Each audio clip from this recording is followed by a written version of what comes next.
Okay, welcome everybody. My name is Rick Doucette. I'm the president of your Federation of Woodlot Owners. Certainly appreciate you taking the time to be here with us today, both in person and online. As I was driving up here this morning and looking at such a beautiful fall day, all of us I know in the room are nature lovers and might rather be somewhere else on a day like this. So I appreciate you taking the time to be here with us today. It is important for us to have the support of our membership at meetings like this and get the feedback that we need in order to function as an organization. So again, I appreciate taking the time to be here. It is a beautiful location. It's one of the first times we tried in a while to have a meeting outside of the city of Fredericton. And I'm not sure what our plans are in the future, but certainly try to maybe move around and help those people out that have had some long trips in the past, and with COVID being what it has been and so much virtual meetings and that sort of thing, we thought it only made sense to try sort of a hybrid meeting, in-person virtual option, and we'll see how that goes. And we got our best people working on it over there, so we'll if everything goes right, she'll get all the credit, and if everything goes wrong, she'll get all the blame. So without further ado, you look at the agenda. We've got our guest speakers are all at the front end of the agenda, and then our business meeting will take place after lunch. So it's always best to have your business meeting after a big meal. And when people are feeling quite lethargic, so so that was the idea. We'll have our guest speakers speak while people are still quite attentive and eager to listen. And we appreciate that people have taken the time. Also, guest speakers have taken the time to be here with us today. So first up on our agenda, I believe, as far as the business agenda, we'll open that for any additions. I don't think there's any need to open this one for any additions. So first up on our agenda is Vincent Miville. He's executive director of the Quebec Federation of Woodlot Owners. And I certainly appreciate him taking the time to be with us here in person today. Vincent?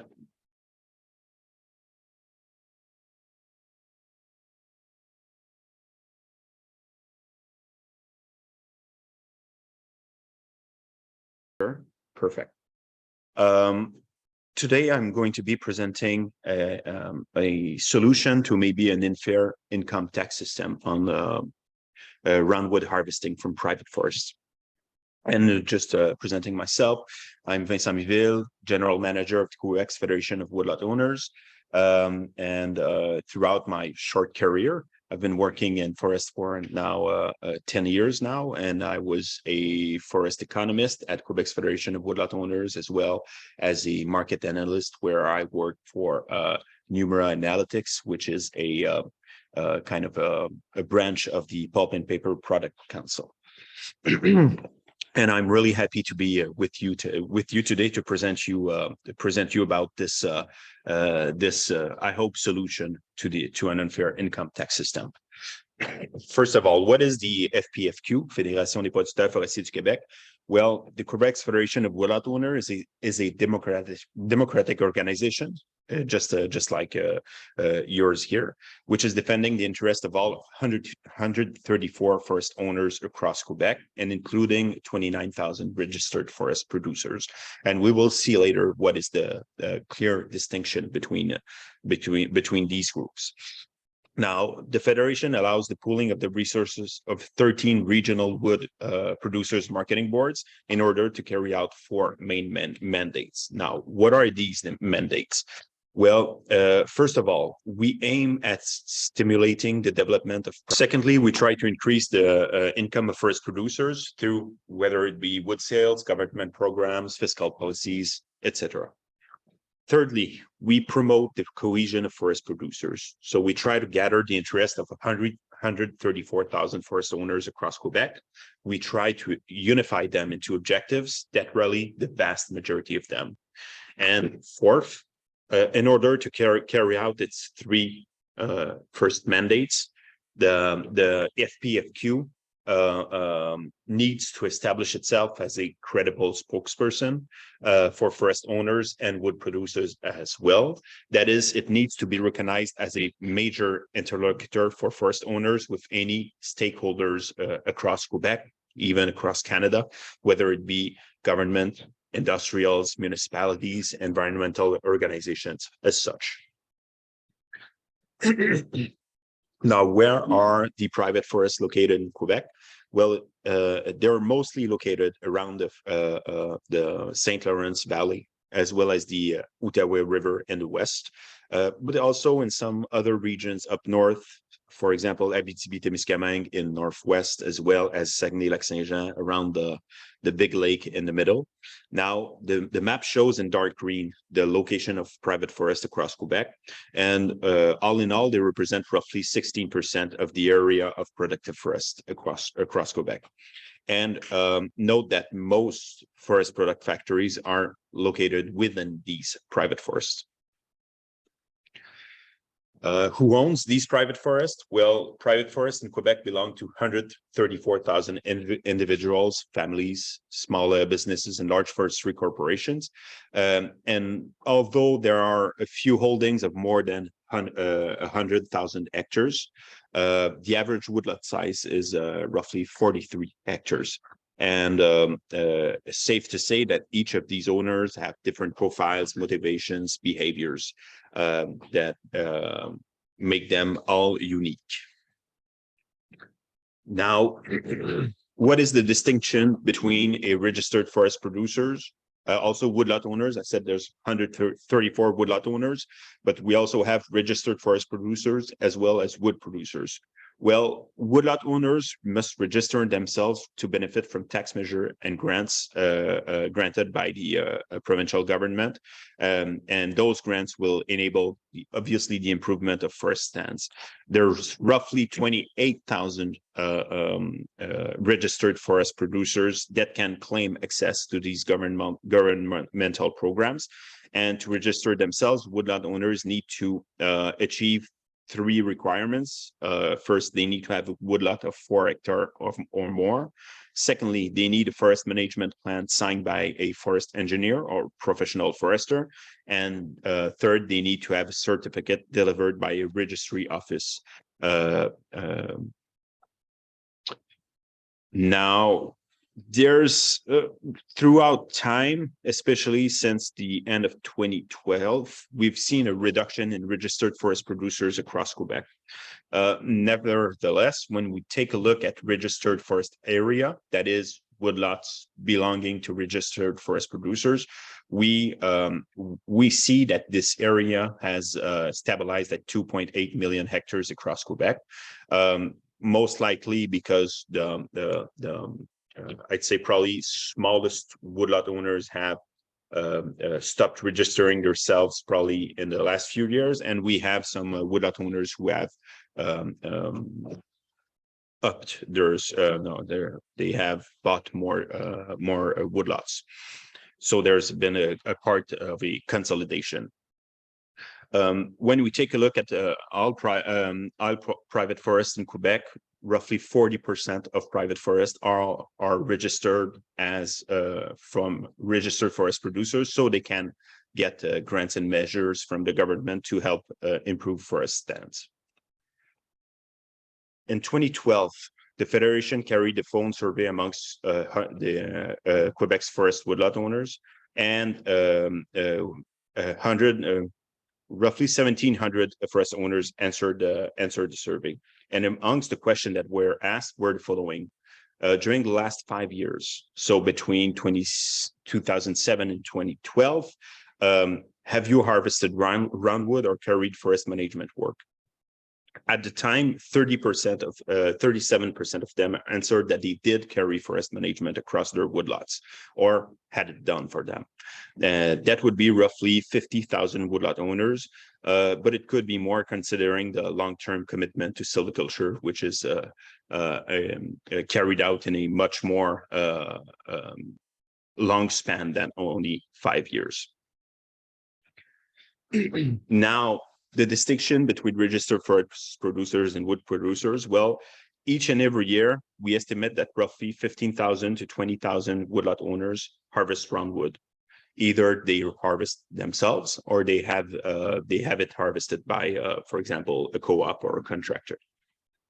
Their wood is sold to roughly 200 pulp and panel mills, sawmills, bioenergy facilities across Quebec, mostly in Quebec. I'd say probably 90%, at least 90% of this volume, but also in some neighboring states and provinces. Now, most of these wood producers, what it's important to know is that most of these wood producers switch from year to year as harvest operations become more sporadic. So each year we have a different subset of forest producers who harvest roundwood and sell it to mills across Quebec. Now, a distinction, well, is that any wood producers can sell roundwood. They don't have to be registered forest producers. However, registered forest producers may benefit from financial help in some commercial activities, such as like partial cutting, any kind of partial cutting, like commercial thinning, sheltering, selection cut, or even recuperation cut. In 2012, 81% of woodlot owners harvested firewood across Quebec, while 43% have harvested or either pulpwood or sawlogs in the last 5 years. And you could say that's nearly 58,000 woodlot owners that were committed at the time to sell roundwood to mills in a 5-year span. Nonetheless, based on the study that the Federation did a few years back using Marketing Board's data, we believe that the roundwood is being harvested throughout forests owned by between 15,000 and 20,000 woodlot owners within a single year. But that number may be probably lowering a bit each and every year, and we will see why in the following slides. Now, even though a large proportion of forest owners harvest roundwood or carry forest management activities, there remains an untapped potential in private forest, as many more could do so effectively. We can see in this graph that is the roundwood sold from private forest across time. Wood producers in Quebec sold 6.7 million cubic meters of roundwood in 2021, fully recovering from the loss incurred during the crisis a decade ago. Now, 6.7 is, I think, in part an astonishing result. It was quite good, and it's been steadily increasing since since 2009. Now, even though we achieved 6.7 million cubic meters, we think at the Federation that we could eventually climb up to probably 8 to 8.5 million cubic meters each and every year.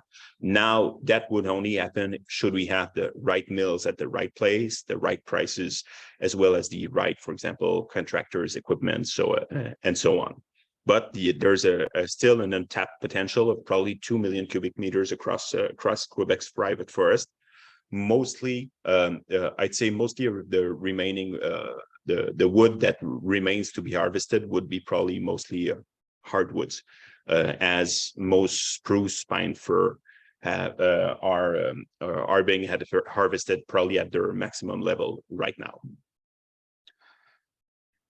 And that is to say, even though we harvested 8 to 8.5 million cubic meters, we would still be halfway through the allowable annual cut in the private forest, which is estimated at 17 million cubic meters in Quebec. The total sales of roundwood in 2021 reached $475 million. And that rise, especially last year, that rise was mostly due to obviously an increase in volume, as well as a slightly above inflation increase in prices. Now, a lot of stakeholders, well, at least some stakeholders, would wish to mobilize more wood in private forests. I think I presented to you this graph last year, which shows a bit of the way, the key to mobilizing wood in private forest. Well, first and foremost, if you want to harvest more wood in private forest, you need to mobilize woodlot owners interested in harvesting timber. And how can you do that? Well, you can follow the sequential key right there, and you need to answer all of these four, I guess, questions or topics in order to incite a woodlot owner to harvest timber. First of all, forest management and harvesting must correspond to the owner's motivation, personal motivation. That is, if a woodlot owner has bought a woodlot for conservation, he's never going to be carrying forest management work or harvesting roundwood. Secondly, the owner must be able to sell his roundwood at a viable price. Roundwood selling must present itself as a financial opportunity, as no one's going to carry out these works if it isn't. Thirdly, the regulatory and tax system needs to encourage harvesting, not discourage it, and we will see why a bit later. And finally, there must be technical support for forest management, as well as harvesting, marketing, wood hauling, and it must be made available. Now, if and only if all these criteria are matched, then you will mobilize wood in private forests. Now, stakeholders interested in raising the volume of roundwood in coming out of these private forests should strongly consider how they can influence positively any of those criteria, if not all of them. Now, today I will be mostly focusing the rest of my presentation on the topic 3, regulatory and tax systems that encourage harvesting. And the question I will be asking now is, does the Canadian tax system truly encourage harvesting? My honest answer would be no, but we will see a bit later how we can probably improve it.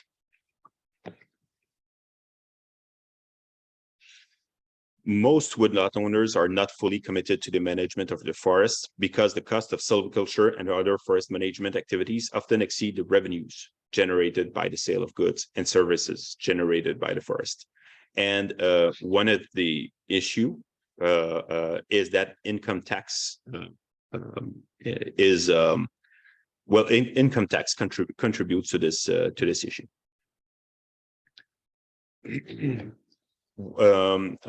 These are 4 factors that tell us why there's an issue with income tax on roundwood sales. First of all, silviculture is an activity with an uncertain and long-term expectation of profit. As you all know, that tree planted today will not be harvested until decades later.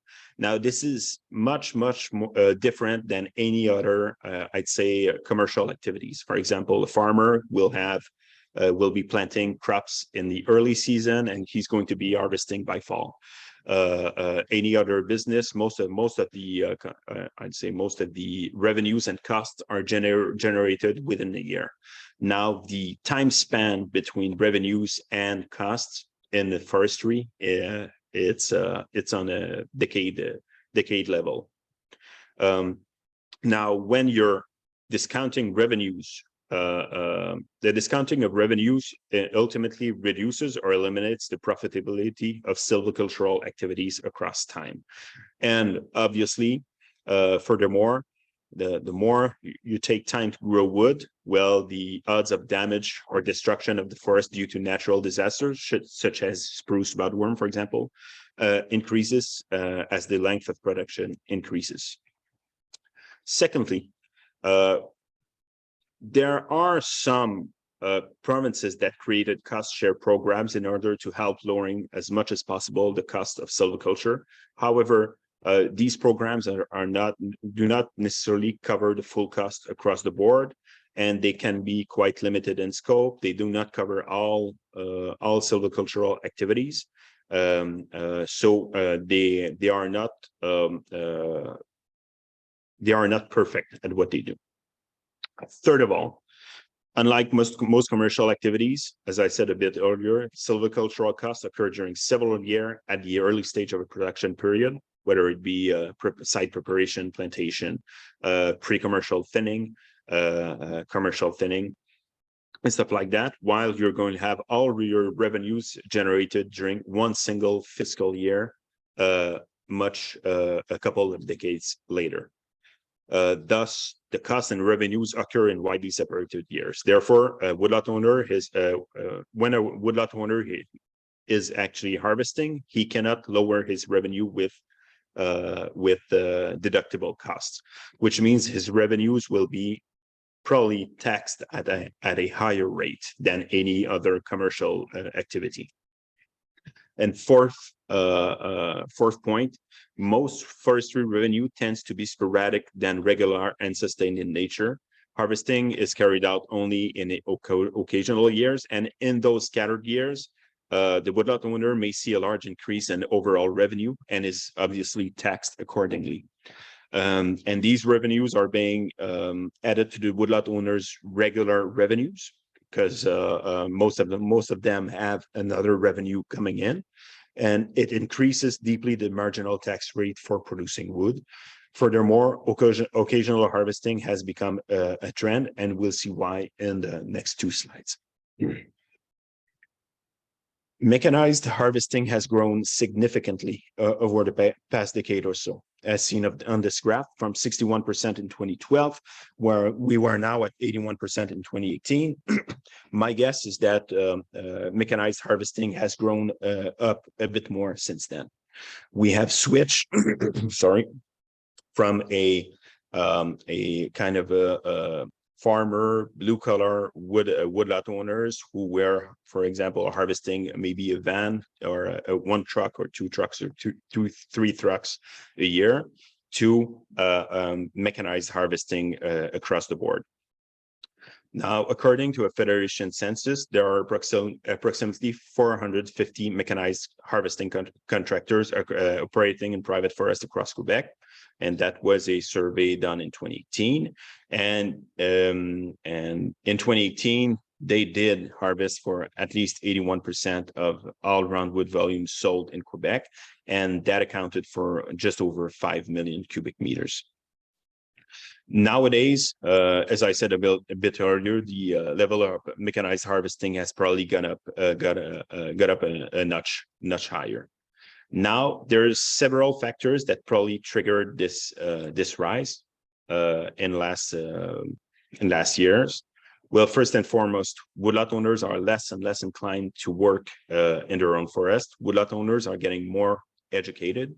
They occupy sometimes more and more white-collar, high-paying jobs. And woodlot owners now, and these new woodlot owners, they need some kind of turnkey solutions that are either provided by forest consultants, co-ops, contractors.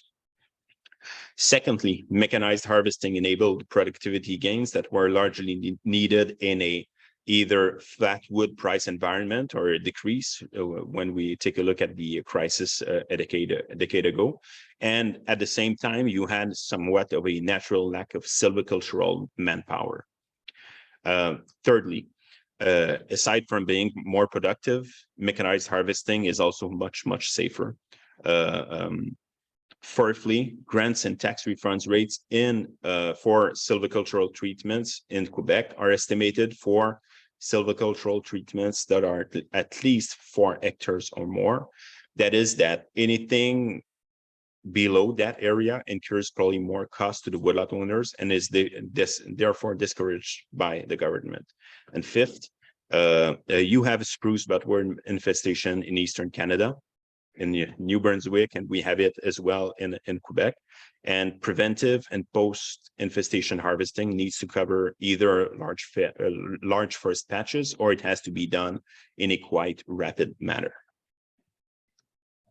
Now, mechanization, it triggers a growth in harvesting sites. It's obvious that multi-million-dollar logging equipment needs enough to harvest material to cover transport logistic costs. You have also those larger harvesting sites trigger an increase in revenues declared by a woodlot owner as the larger operations wound up in a larger volumes of roundwood sold. And obviously, those because roundwood sales are being and they occur more sporadically because those harvesting equipment will not be coming back each and every year to the woodlot to a woodlot, but only maybe a decade later or 15-20 years later. And because roundwood sales are then being added, large roundwood sales are being added to the regular revenue of forest owners within a single year, then their tax burden increases. And that is mostly because of the graduated income tax system that we have in Canada. Now, what is the solution that was proposed? In Quebec, we had a solution proposed for the income tax from the provincial government. And it was in 2006, the Quebec's government instated what they call an income averaging measure on commercial forest activities. And it enabled registered forest producers to have a portion of their net income from logging average over a period of 10 years. And obviously, by averaging these revenues, producer may reduce their marginal tax rate. Now, this is not a perfect solution, but it can solve some of the issues woodlot owners have. The income averaging measure obviously is exclusive to registered forest producers, so the 29,000 I talked a bit earlier. More specifically, averaging involves that woodlot owners may deduct an amount not exceeding 85% of its net income from certified commercial activities during the first year of the logging occurred. And that would be including any share in the net income from certified commercial activities in a partnership of which the woodlot owner would be member. Now, the maximum deductible is $200,000. And in the following 7 to 10 years, because the income averaging measure was 7 years prior to 2020, and it was brought up to 10 years after 2020. So in the following 7 to 10 years, the woodlot owner will need to add at least 10% each and every year of the amount initially deducted to its taxable income. And all taxable income must have been deducted within the last year, which would be the 7th or 10th year, depending on when the harvesting occurred.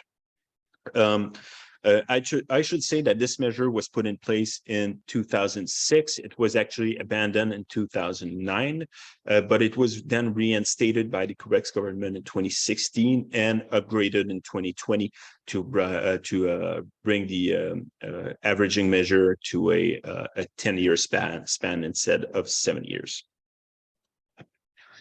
Now, let's study an example of how the income averaging measure works.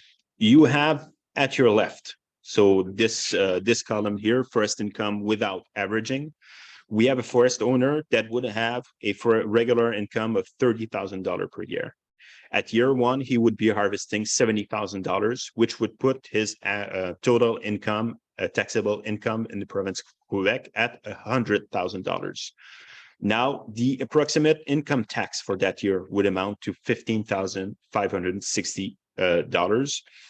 And we should expect that for the purpose of this scenario, that his revenues, his regular revenues, we expect it to stand at $30,000 for the next 9 following years, and he will have no other revenue streams coming from timber harvesting. Now, throughout the span of 10 years, we could expect his taxable income to amount to $34,280 for the 10 years being. At your right, you have the same forest owner who would be using the income averaging measure. Thus, in the first year, out of the $70,000 worth of roundwood he would be selling, he would be deducting 85% of this $70,000 for a deductible amount of $59,500. Now, in the first year, that same woodlot owner would have a taxable income of $40,500 for an income tax of only $3,650. So much less than the $15,000 that he would be that the woodlot owner not using the income averaging.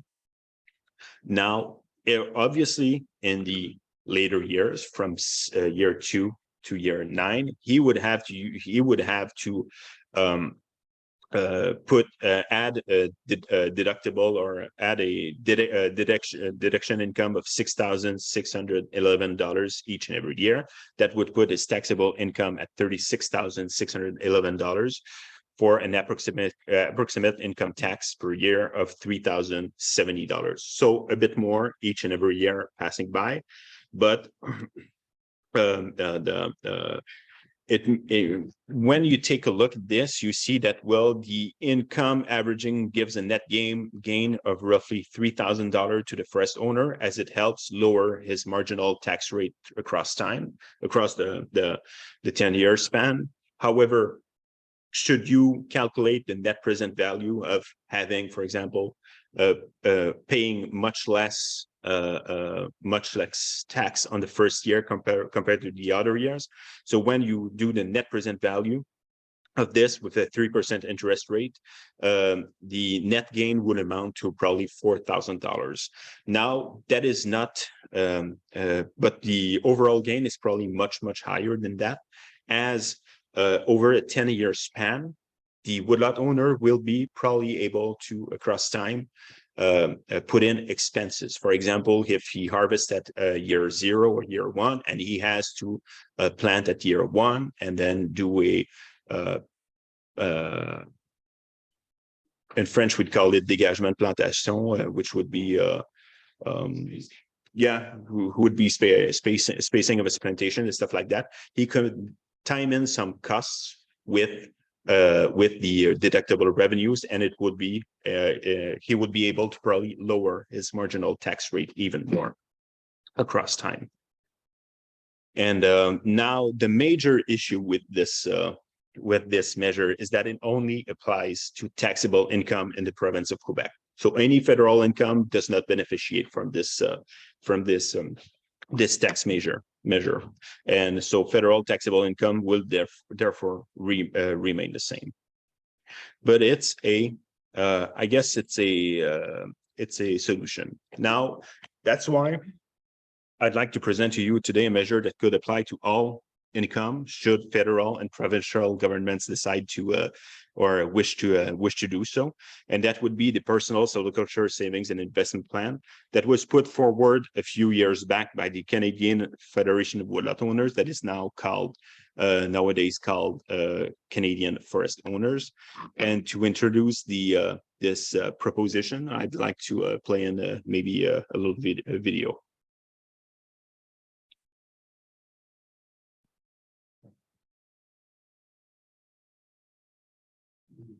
It's not playing, right?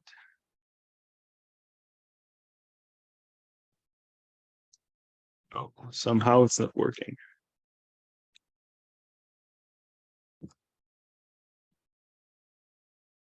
Well, too bad. What I will probably do is send it to Susanna, and she'll be able to share it across you all. Well, the personal silvicultural savings and investment plan, the PSSIP, as I will be calling it, will allow woodlot owners to place a portion of their forest revenue in some kind of tax shelter, and for the sole purpose of future investments in silviculture and other forms of forest management. Think of it a bit like a RRSP, but for silviculture instead of retirement. Now, so the woodlot owner would be harvesting, for example, $70,000 worth of roundwood, putting it or a portion of it, all of it if he wants, in a PSSIP, and it would be the PSSIP would be probably he would put it in same investments vehicles, for example, obligations or stuff like that, where the money would grow across, and it would be sheltered from taxes at the time.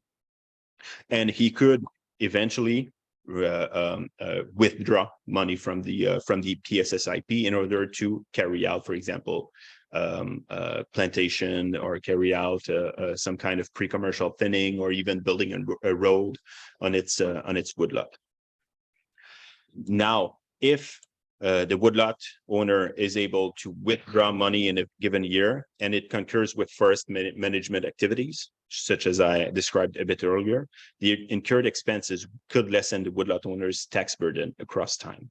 And the investment could be made, as I said, in vehicles similar to RRSP, and fees and administrative requirements of for example, banking or financial institution would obviously apply. And what our suggestion is that taxes would apply to funds withdrawn from the plan, as in the case of RRSPs, and the interest earned by funds in the plan will also be taxable in the year of withdrawal. Now, funds removed for the plan and used for non-forest management purposes would be required, obviously, to pay interest on the taxes owed back to the year the revenue was placed into the account. Now, the condition for the PSSIP would be for the exclusive use of woodlot owners, which designates all tax-paying Canadians who own in whole or in part a woodlot consisting of over 4 hectares. Expenses would need to be related to forest prescriptions as described in a forest management plan that meets the requirements of the income tax regulations. And this investment vehicle would be solely, obviously, for the purpose of forestry income. There are many advantages to this approach. First of all, it will enable persuading woodlot owners to harvest wood that will, in turn, generate additional economic activity in rural communities. Any kind of tax measure any measure that improves the tax income system will incite more and more woodlot owners to carry out activities under woodlots.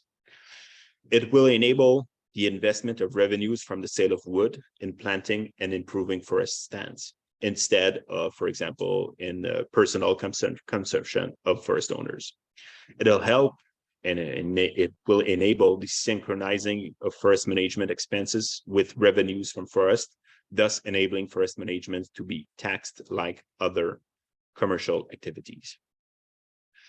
It will help reducing the uncertainty of reasonable expectation of profit from silvicultural investments, and it will increase the recognition of the deductible nature of silvicultural expenses. It will support the forest management industry that provides silvicultural service to woodlot owners, as well as helping out increase the volume of roundwood harvested in private forest. It will help transfer revenues from urban to rural communities through the additional silviculture undertaken by woodlot owners who make a living in the city. More and more woodlot owners are making a living in the city, and this would enable these woodlot owners to keep on investing in their woodlots for the benefit of rural communities. And it would help reduce tax avoidance from revenues from the sale of wood, as woodlot owners would have additional incentive to declare all of their forest revenues in order to benefit from this program. Now, what would be the cost of this measure? Well, in Quebec, in the last 20 years, wood sales gross income from private woodlots amounted to roughly $230 million per year. That would be excluding all trucking costs, for example. And we know that among these gross income, probably 70% of expenses that would put a net taxable income at 30%. Now, that would be the net taxable income for the whole province of Quebec would be roughly $69 million per year. But taking into the account the higher, for example, marginal tax rate, as well as the fact that there is a portion of woodlot owners who will be carrying forest management and harvesting roundwood each and every year, where the PSSIP might not be such a savior, as they are already timing revenues and expenses each and every year. Well, we believe that it's possible to estimate that there's probably an upper limit of $17 million per year that could be invested in PSSIP, and it would represent an estimated maximum reduction in tax revenue of $7 million. Now, there's roughly a third of forest owners across Canada which are in Quebec. So we can broadly expect that it would probably cost in Canada, a tax reduction for a federal and provincial government of roughly $21 million across Canada. Now, yes, it would be an expense for the Canadian government to put this measure in place. However, when we take a look at Quebec, and the economics of wood transformation, an increase of only 1% in production from private forest and volume sold from private forest would enable governments to recoup the cost of this investment. So it could be surely worthwhile. And this PSSIP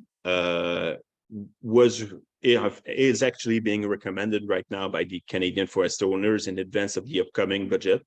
The FPFQ, Fédération des producteurs forestiers du Québec, also recommended this measure in advance of the upcoming federal budget, as well as the union farmers in Quebec. Some of you may know as Union des producteurs agricoles or UPA. Now, the interest is amongst stakeholders in Quebec is quite high for this measure. However, now is the time to convince the federal government, and I surely hope that we will have stakeholders such as your organization helping us out, as more and more stakeholders across Canada that want to help private forests will need to push forward with this idea with the federal government if we want to see it happening ever.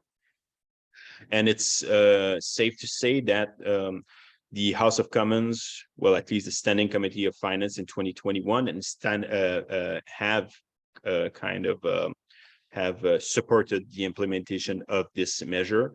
And and also in 2008, we had a Standing Committee on Natural Resources, and the House of Commons and the Standing Senate Committee of Agriculture and Forestry that wish that the federal government encourage woodlot owners to practice sustainable forest management through changes in income tax policy, and this would be probably the way to do it. So this would conclude, I guess, my first presentation today. But Susanna also wanted me to talk a bit about, I guess, stakeholders in private forests, notably the relationship between forest co-ops as well as marketing boards. So I've added just a few slides, and I'll try to go through them quite rapidly. Unless you wouldn't want me to answer questions about this first presentation, or should I go? Or I can finish the presentation and then okay, sure. So stakeholders of private forests in Quebec. Well, let's go back through history. Well, since 1942, at least 4 decades, Quebec government has been trying to establish a partnership with woodlot owners to increase wood supplies coming out of forest in order to supply the forest product industry. And since 1942, Quebec has implemented a number of measures to encourage 134,000 woodlot owners to manage their forest. Most of these measures are presented here. I'll be talking about, I guess, the most important ones. Well, in 1942, the government's financed visits from forest professionals and technicians to woodlot owners, but it was abandoned after a few years back. In 1974, the government made a technical and financial support for silvicultural work available to owners who were in a co-op, also known as Groupement Forestier in Quebec. Now, these co-ops were in some cases founded by marketing boards in 1974. The same producers who were in marketing boards founded these co-ops across Quebec to benefit from these programs. Now, while the co-op would focus solely on forest management services to forest owners, Marketing boards will mostly work on the collective marketing of wood. Then in 1980, the same the same financial support was offered to all forest owners across the board, not only to those in a co-op. That meant that woodlot owners association or even private consultants could give kind of subsidies for forest management, the improvement of forest management to woodlot owners. There's an astonishing number of stakeholders that are involved in the management of private forests in Quebec. We have the individual woodlot owners. They receive advice from forest co-ops or groupements forestiers, private consultants, or professional foresters, as well as wood producers marketing boards. And you also have municipalities that enforce regulations or bylaws to protect forest cover. And you have obviously the forest industry, as well as various government departments, depending on the areas of activities that offer programs to woodlot owners.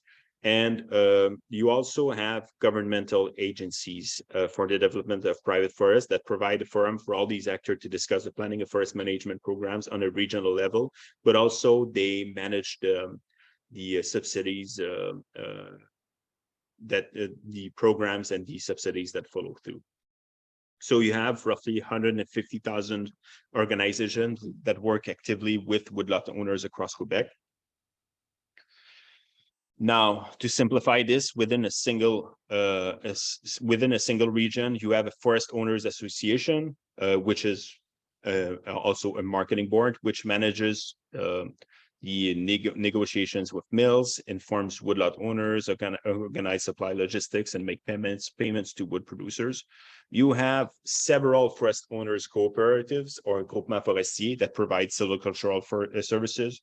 You also have at the same time some private consultants or professional foresters that provide silvicultural services to forest owners.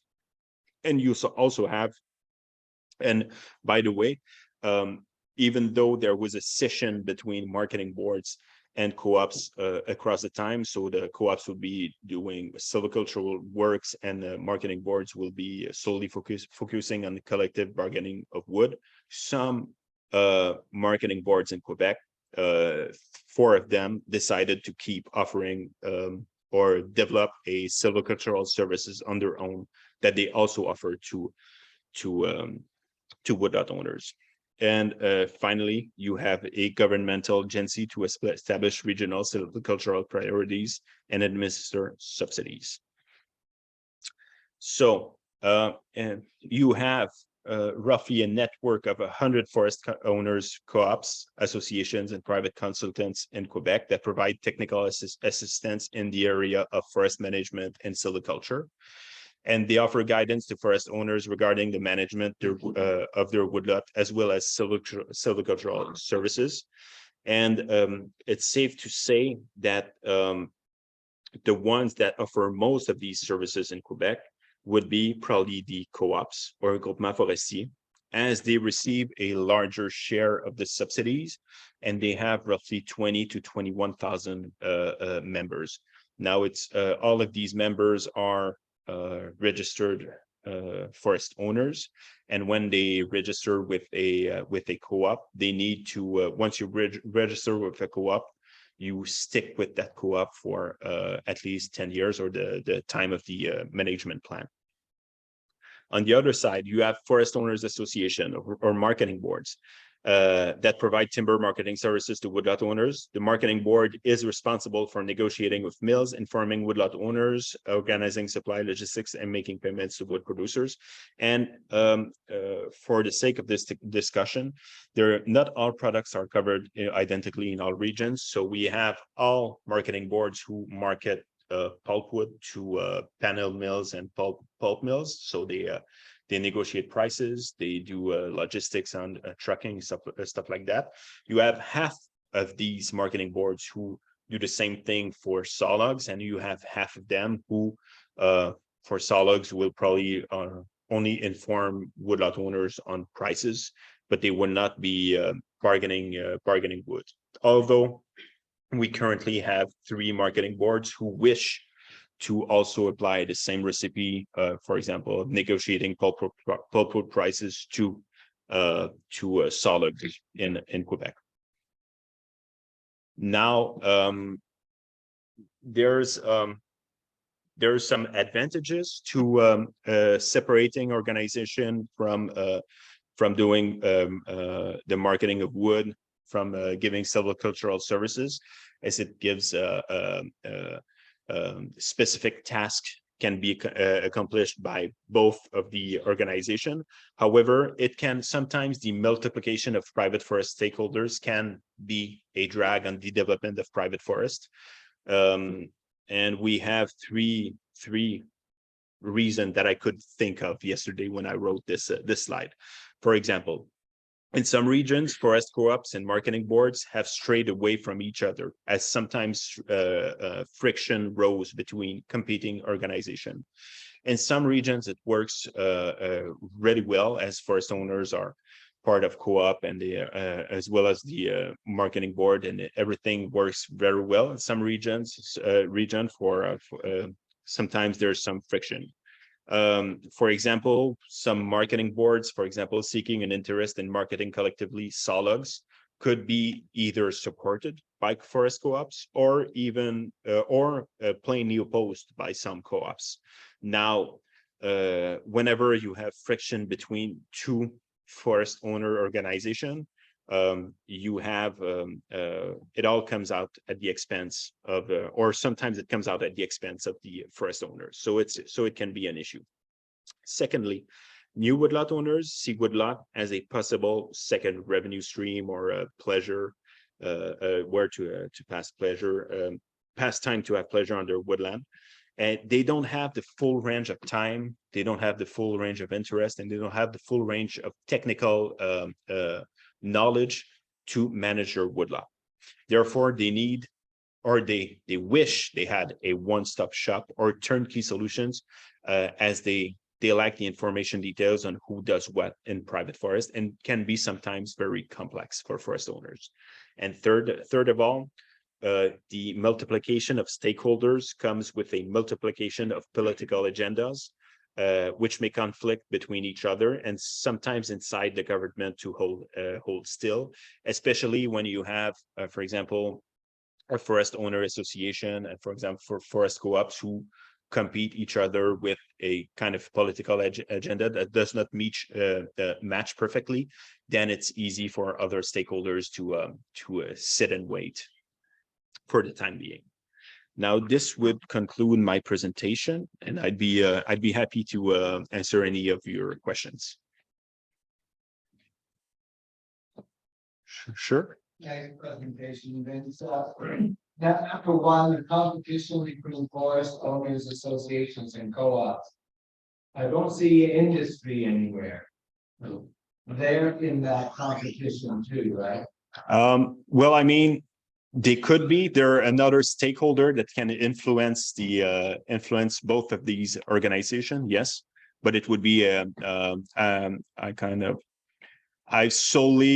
you're right that I solely explained the relationship between forest co-ops and association, but we could have talked about forest industry as well. Yeah. But there's so many stakeholders in private forest. Everyone is interested in private forests. Take a look at environmental organization. Take a look at Ministry of Environment, Ministry of Forestry, Ministry of Economic Development, the industry who wants to have a roundwood from the woodlots of forest owners, and everyone have all those competing interests for woodlot owners' forests. And an issue that we sometimes have is that there's not enough, the interest of the forest owner is not taken into account by all of these groups, and it's a major issue.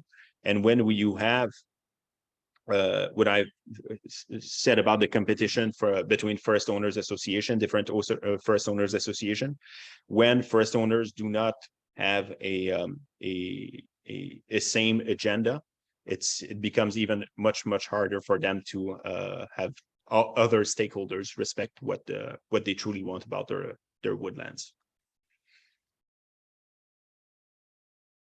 Yes. Yes, you talked about. Yeah, you talked about tax credits, using tax credits as a sort of incentive for property owners to engage in better forest management.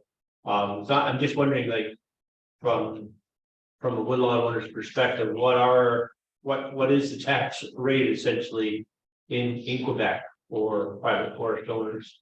For example, for say 100 acres of forest land in rough terms. Okay. It depends very much. It always depends on the whether or not you're from your woodland is near a municipality or not. Okay, if you're in the range of Montreal, a 100-acre woodlot, you could be paying couple $1,000s per year, $5,000 to $6,000 per year on a woodlot, and that would be for example municipal taxes and stuff like that. So that is a major issue.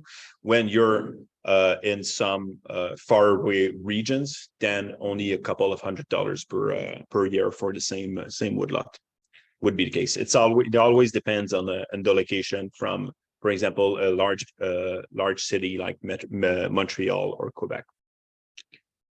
But however, we have in Quebec a kind of tax measure system where woodlot owner may invest in their woodlot, for example, $1,000 in plantation, and they will be able to recoup this investment. We call it a reimbursement of taxes. At least they're going to be able to get a portion of reimbursement if they invest in their forest lands. But I could gladly share an analysis we do each and every year with, I'd say, average prices and average value in each region across Quebec. In Quebec, do you see much change in relation with forest management relating to wood fiber and income directly from the fiber, or just general management or other activities such as snowshoeing, other things that belong to the community that are very much interested? Because we see in different communities where the community is starting to get frustrated about what happened to certain piece of land. It could be better for the whole of the community, for sports of any kind, leisure, and all these kinds of things. You see that changing in Quebec? Oh, we have the exact same changes happening in Quebec, for sure. And I mean, for leisure activities, for maple syrup production, for example, for the environment, for hiking, we have all the exact same issues, and those issues become increasingly more, I'd say, competitive when you are near to urban centers, for sure. Well, fortunately, it was we have enough time to. I mean, it was a very informative presentation, and it certainly creates a lot of opportunity for discussion.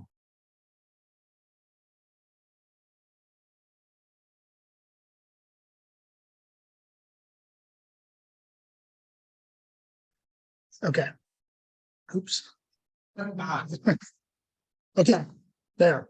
Let's try that. I think that'll, yeah. Don't get animation, but that's fine. So thanks again, as I said. Glad to be here, and sorry for the folks online to rub it in, but this is some nice meeting room. Beautiful view.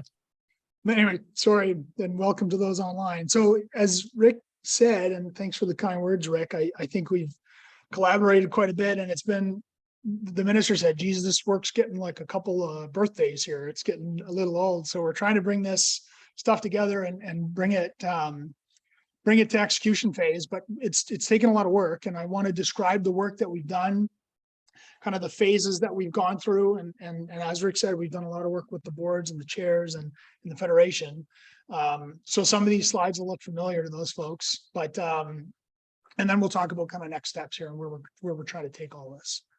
So a couple of parts here. So I'll just give a bit of background, and then 2018, 19, and 20, we really spent a lot of time, it was like government speak, right? We did a lot of studying. We looked at scoping out what are the fundamentals here, what are the fundamental issues. So we did some work there. I'm going to describe that work. Then call it like the analysis phase. This is really where I think we probably had Rick and Susanna and the probably like 20 or 25 meetings over the last few years here to talk about the issues and talk about what are the options and what are the issues with the options, and really sort of going back and forth on quite a bit of stuff. And I want to talk through that. And then we're in the phase now where I think decisions have been made and we're starting to try to execute some of this stuff. And I think you're going to see over the coming months a real commitment here on getting some of this work finished and into sort of execution phase. So first off, by way of background, I mean, and you just saw it from the Quebec, from Vincent, you know, small forest ownerships are a unique sort of policy, call it a challenge. It's a unique public policy issue. We know that in New-Brunswick, it's been a center of the forestry discussion for a long time, but it also represents a forest management challenge in that the areas are small, many different woodlot owners, et cetera. I'm preaching to the choir here. I think in New Brunswick, the conversation's largely been dominated by market access and fairness and access to the market. I think that's largely because of past sort of policy decisions and the history throughout, you know, before the Crown Lands and Forest Act and after the Crown Lands and Forest Act, but also the structure and governance. The marketing boards, they have marketing in their name. And that's been a lot of the focus, right? And really the design of the Forest Products Act and the Natural Products Act, it's got a farming sort of undertone, right? Producer. And so I think that sort of setup has driven us into a lot of conversation about marketing, which is fine. But I think forest management has largely been missing from sort of high-level strategic discussions about that land base. There's been lots of reviews, and we spent a lot of time going back through all the history and all the stuff that's been done here, but very little major changes for towards a positive end towards forest management and engaging woodlot owners. So that's sort of the starting point. The Auditor General obviously had several recommendations that I'm sure everyone's aware of with respect to what the department should be doing. The Crown Lands and Forest Act says encourage the management of private woodlots as the primary source of timber for wood processing facilities and initiate programs for such purposes. Okay, that's right out of the act. And the minister shall ensure private woodlot owners are a source of supply consistent with the principles of proportional supply and sustained yield. All very important things, and all things that the Auditor General have said, you know, you guys ought to be thinking about what you're going to do from those respects. Okay. And that, you know, what we got direction from with this government is you guys go away and figure this stuff out, right? Get an Auditor General report. There's, you know, private woodlots. There's a huge opportunity there. Figure out how we're going to move forward with this. And that's really what we've been working on. And, you know, the minister's right. There's a lot of birthdays here. 2018, 19, and 20, we spent really looking deep into this issue. Here's what we did.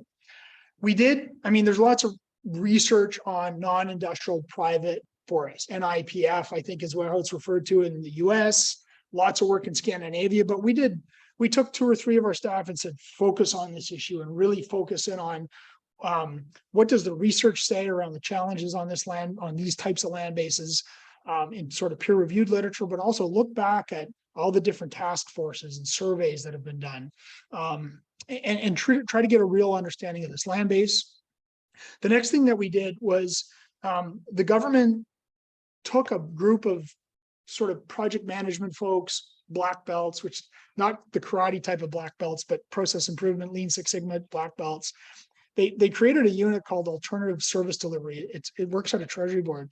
The idea with that group is for departments to go to that group and ask them sort of public policy challenges and present challenges. And they look at things a bit differently than the department in charge would.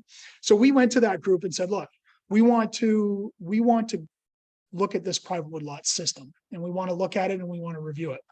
And it was sort of outside DNR, people that weren't involved every day in forestry.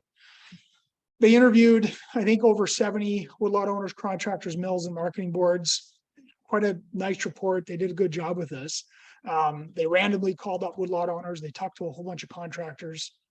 What they came up with was a report with 4 recommendations. One, they focused on silviculture and the benefit of a constant, predictable silviculture fund from the government and what that does to build capacity in the private woodlot sector. So that was one thing, is make a more predictable silviculture fund. The second thing was innovation. So they said, look, the forest industry is moving along here with digitalization and innovation in the value chain. That's lacking on the private woodlot side and that part of the sector. The third thing was around marketing board governance. They said we should review the governance of marketing boards. Is there a modernization there? And then the fourth thing was around woodlot owner engagement and education. What they found quite often was that woodlot owners either weren't engaged, they didn't know who to go to, they didn't know who to trust. So that from there, we took those recommendations and we had a ministers roundtable with 20 key stakeholders. Big room. We talked through a bunch of those items. Some of the people here or online were at that meeting. I thought it was a pretty good meeting. We made a what you heard document. A couple of things really stuck out there that'll come up here a little bit later. Then again, we took this innovation design team that the government had at the time. They were a group of, again, project managers and sort of facilitators. We put 10 practitioners in the room, and we talked about how do we rebuild, or if you were going to renew the system, where would you go with it? And it was a pretty interesting, I was there for a couple of days. They did things like journey maps. So they take one of the woodlot owners and they say, tell us your journey from the time that you want to harvest all the way the time that the wood gets delivered. And it's, what are your feelings along this process? And so really sort of innovative ways, but I think they came up with like 300 different ideas, and all the way boiled down ideas all the way to like 16 different sort of options. So that comes out a little bit in this. And then we've been doing a private woodlot timber supply analysis. So we've been going along, doing our crown management plans, or working on our management plans, taking that information for the private forest and doing a long-term wood supply analysis for that forest as well, because that hasn't been done in about 10 years. So what did we learn? Okay, so I bucketed this up into woodlot owners, contractors, marketing boards, mills, systems, and GNV. And then in the next slide, what did we learn about the forest in our analysis? So from a woodlot owner's perspective, there's clear desire for information and education, a broad set of interests. We were just talking about some of them, from NTFPs to conservation to climate, wood supply, changing ownership, interests, motivations. I think we heard from multiple folks that, with demographics and absentee ownership and change in ownership, people are losing interest or at least less interested in stewardship of their land. And then there seems to be some apprehension in getting involved. We heard from some contractors that they spend quite a bit of time looking for wood to harvest. So they spend quite a bit of time procuring wood. Economies of scales are therefore lacking. No certifications or recognitions. Maybe there's some, but not prevalent like in some other places. And we heard about difficulties with banks because of security of wood supply. For marketing boards, we heard, policies, processes, levies differ, complex governance. We did hear over and over again that the marketing boards are best positioned to service contractors and to service owners, to be that trusted set of folks that go to woodlot owners and share information. But human resources are lacking. So mills consider private an important source of supply. We heard that direct contracts offer security. There's competitiveness issues with levies, particularly wood that's going into the US, where those mills don't need to pay levies. And interest in efficient systems and technology adoption. That's what I mentioned a moment ago, is that the industry is really adopting technologies. From a system standpoint, there seems to be an absence of long-term planning. What is the long-term objective of that forest? And that impacts productivity, not only from a strategic standpoint, but also an operational one. what the innovation team decided was if we have more engagement and more management, that'll increase productivity, right? And we'll talk about that in a little bit. Seems to be a lack of trust, and what some people observe is it's difficult to find a positive outlook. From a GMP perspective, what the minister and the premier and folks were advising of us is that, this is McDonald's hamburger. You've heard this a number of times, Rick, but the minister said, when you go into McDonald's Moncton, you could return that hamburger in Fredericton because it's all the same. And, I guess from my minister's perspective, he wants to see very consistent services across the board. Good return for silviculture dollars. So if the government's going to be investing money in private land, want a good return for that dollar, efficient services, et cetera. What is the management intent of these woodlots? I don't think anyone's interested in controlling what the management is, whether it's for conservation or for wood supply or carbon or anything else, but what is the intent? I think that's important. And you hear that in the tax conversation. Predictability and confidence. I think that's really what everybody said. It was weaved through almost every conversation. I asked Michelle McNeil, who led a lot of this work once, to say, if you're going to summarize this all up in one word or one sentence, it's confidence, what she said. Everyone's looking for more confidence in all of those buckets.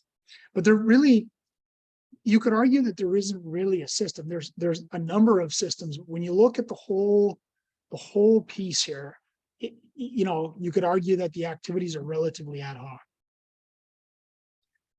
Now, just one last piece here, but what did we learn? We've been doing lots of work on the forest, and that fundamentally is what we're talking about here: forests and forest woodlot owners. So the marketing boards have been really closely involved in this, and we are writing up a report right now. Sandy Loader, one of our guys, is writing this report up, and I think he's done a really good job at it.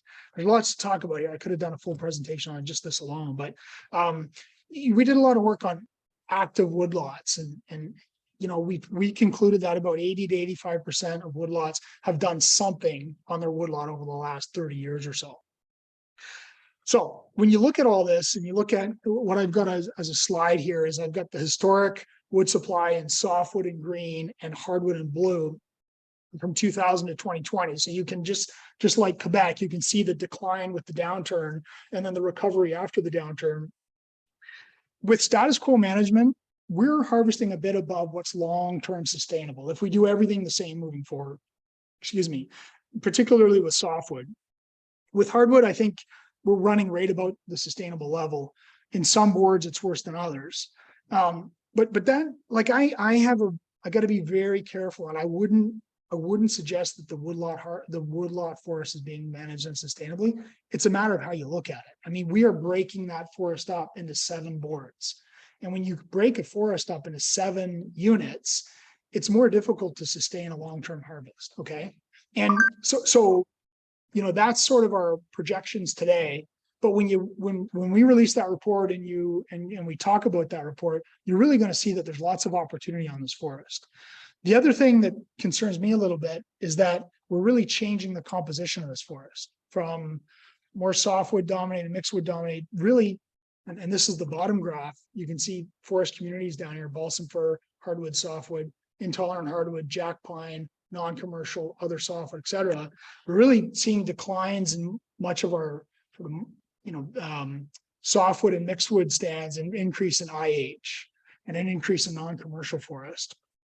So there's opportunities here. There's opportunities with improved planning, more engagement, more silviculture, more alternative practices, which we think is a huge opportunity to get more woodlot owners engaged and active. We heard often that people don't want to clear cut, they want to manage the canopy. So we think that alternative practices that we're funding through the $5 million that we have today is a real opportunity, and rethinking these management units. When you look at the private woodlot forest, and the 7 marketing boards, maybe we should be thinking about managing the forest with respect to composition or proximity to mills, which means maybe there's a northern management unit and a southern management unit and a western management unit. And that really changes the outlook of the wood supply. So lots to talk about with projections about wood supply, but there's lots we're learning about that forest, and there's lots to share. So I'm not going to get, there's a lot here. I'm not going to get into each of these, and we don't need to read all of them, but we tried to boil what we learned down into a few problem statements that we want to address. One is that sustainable forest management can be improved on this land base. No doubt about it. Sustainable forest management requires a system, and we think that we can improve the long-term management of that land, right? Connecting forest inventory to harvest, connecting harvest to silviculture, connecting what people want to what's being done. Contractor productivity is poor. Okay, we did a PricewaterhouseCoopers study. Generally speaking, on larger land bases, the productivity of contractors is greater than it is on private woodlots, and machinery is older on private woodlots, generally speaking, than it is on some of the larger land bases. So what do we do about that contractor base? Marketing is largely reactive. So we've got these boundary lines of marketing boards. How can we think more about wood flows and optimizing wood flows?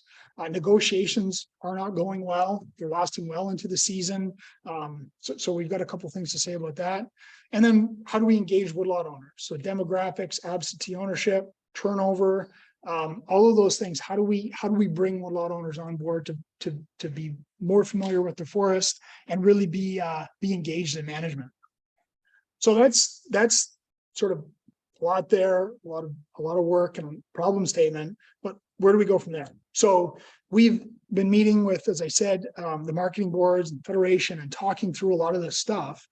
And there's a couple of things that we really dwelled in on over the last kind of 2 years. And then I'll get into where this all goes. I'll do this quickly.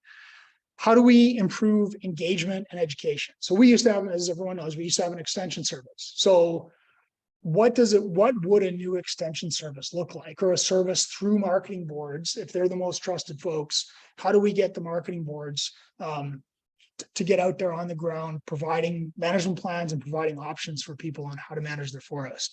So we've really been looking at this quite hard. So we went to the basement and got all the old documentation. That's the website that used to be part of the extension on what courses and things you could take. There's a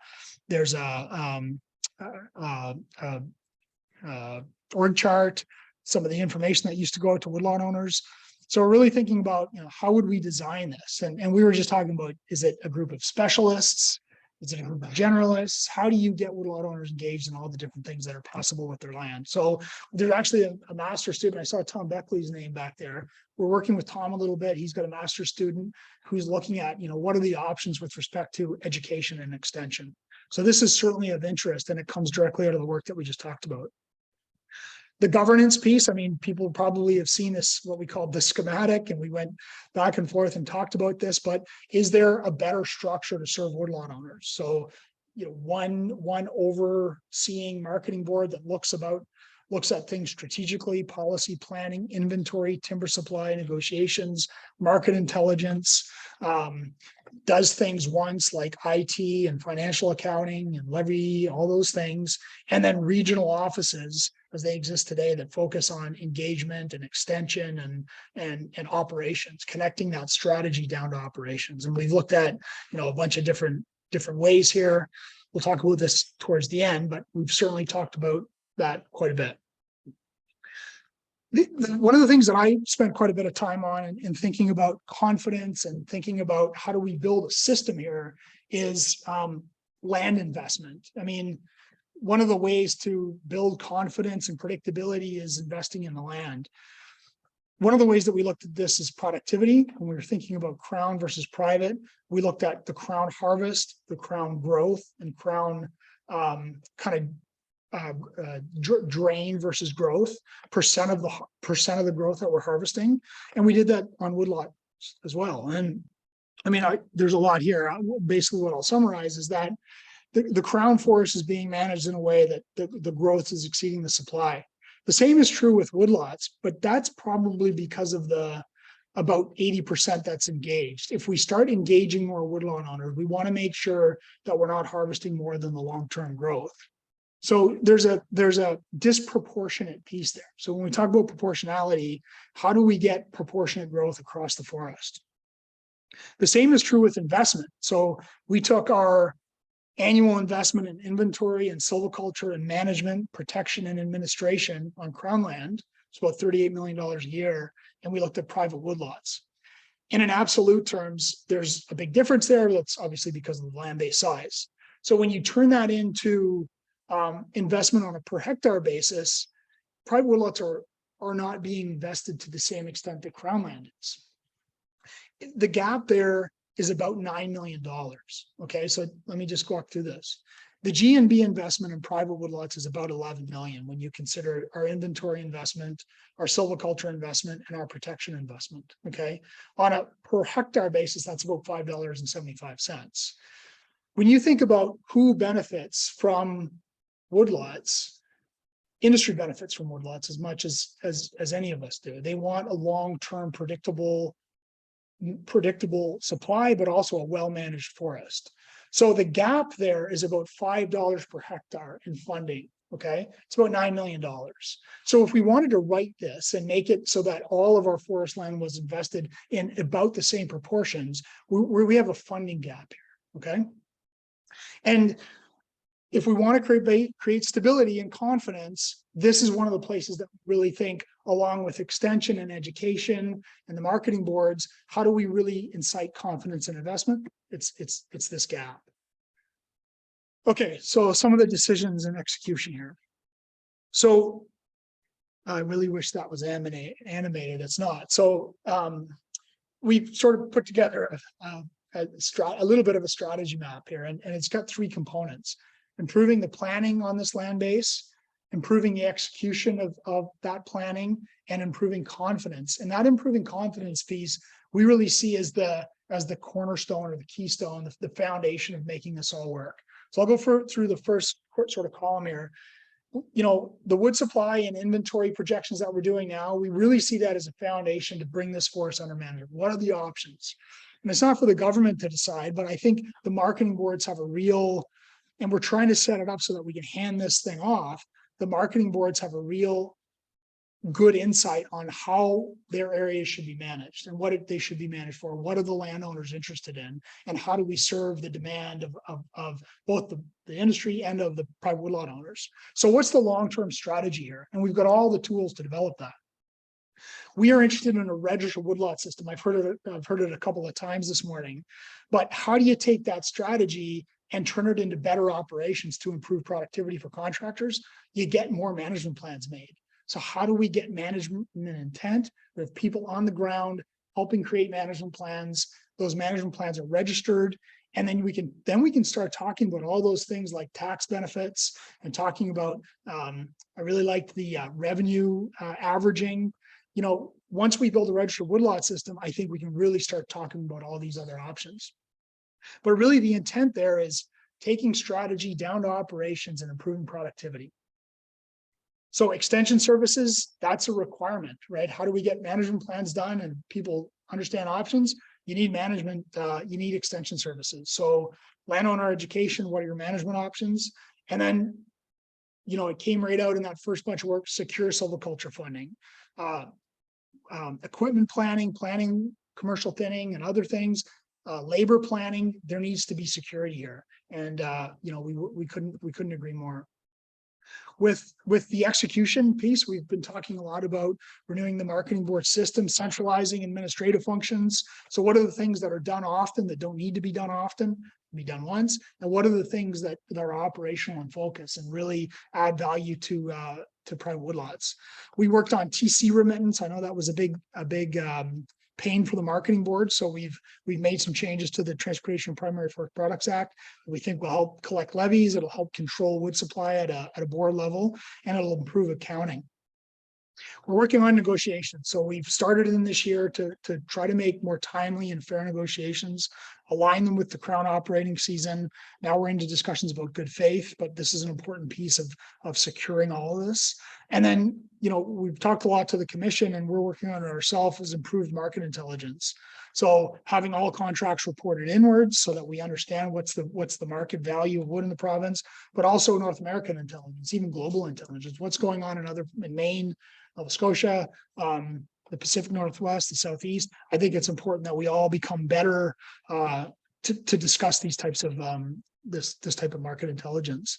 And then, as I said, the cornerstone that we really think it really connects to all of these pieces is this private sustainability fund. that I'll talk about a little bit more, but essentially using Crown Wood to earn money to invest in private land. And that sustainability fund will turn into an act that I'll talk about soon. But really the idea here is these things cost money. There's more people on the ground, more silviculture funding, they cost money, and we've got to get that earned. So a couple of pillars here. The private sustainability fund. So the idea here is that industry contributes through a levy on Crown Wood. It's responsive to commodity prices, and it's placed in trust to serve a budget to manage this land. Okay. We think it'll add much required security and confidence to this forest. The marketing board renewal, so centralized administrative items, improved outreach on the ground, have a managed woodlot program or a registered woodlot program.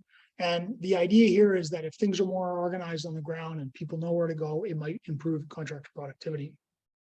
And then the third pillar is to improve negotiations and transparency. So work through the commission, set expectations for fair, efficient negotiations, collection of all contracts centrally, and then have a North American data and dashboards to make sure that we all understand what things are doing in other places. I'm going to go through a couple of these just so I don't run over time because I'm sure there's questions. So that's just a sort of summary of the woodlot system. I think, you know, this fund that we're going to establish, there's a number of places it can be used, and there's a number of KPIs we can use.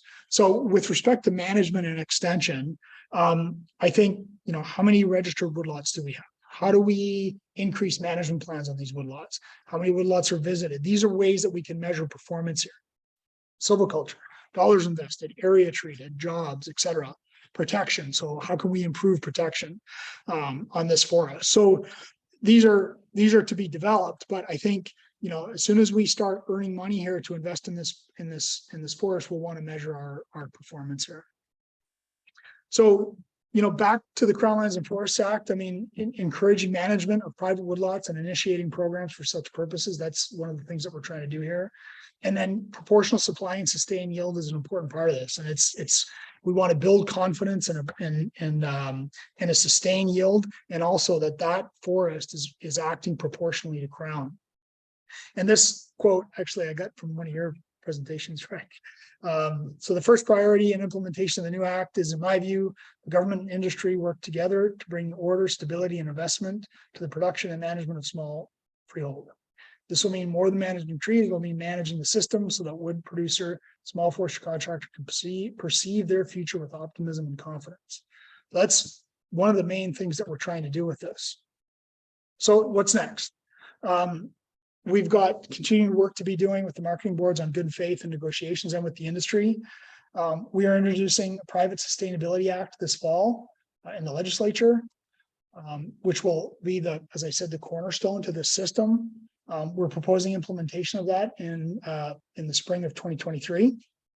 And then we're assembling two committees, one for the marketing board renewal discussion and one for the registered woodlot program. Okay, the marketing board one will consist of marketing boards. The registered woodlot program will be more expansive to include all those folks that are interested in managing and getting this forest managed. So we want to advance those things significantly by spring of 2023. So in order to leave a bit of time here, I rushed a little bit at the end, but I'd like to respond to some questions. So thanks for your attention.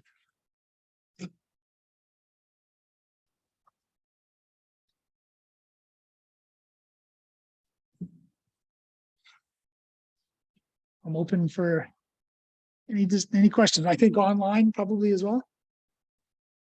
Yeah. I have a little question there. Maybe the difference between crown land and private woodlot. And one matter I think that would make a large difference is accessibility to land, bridges.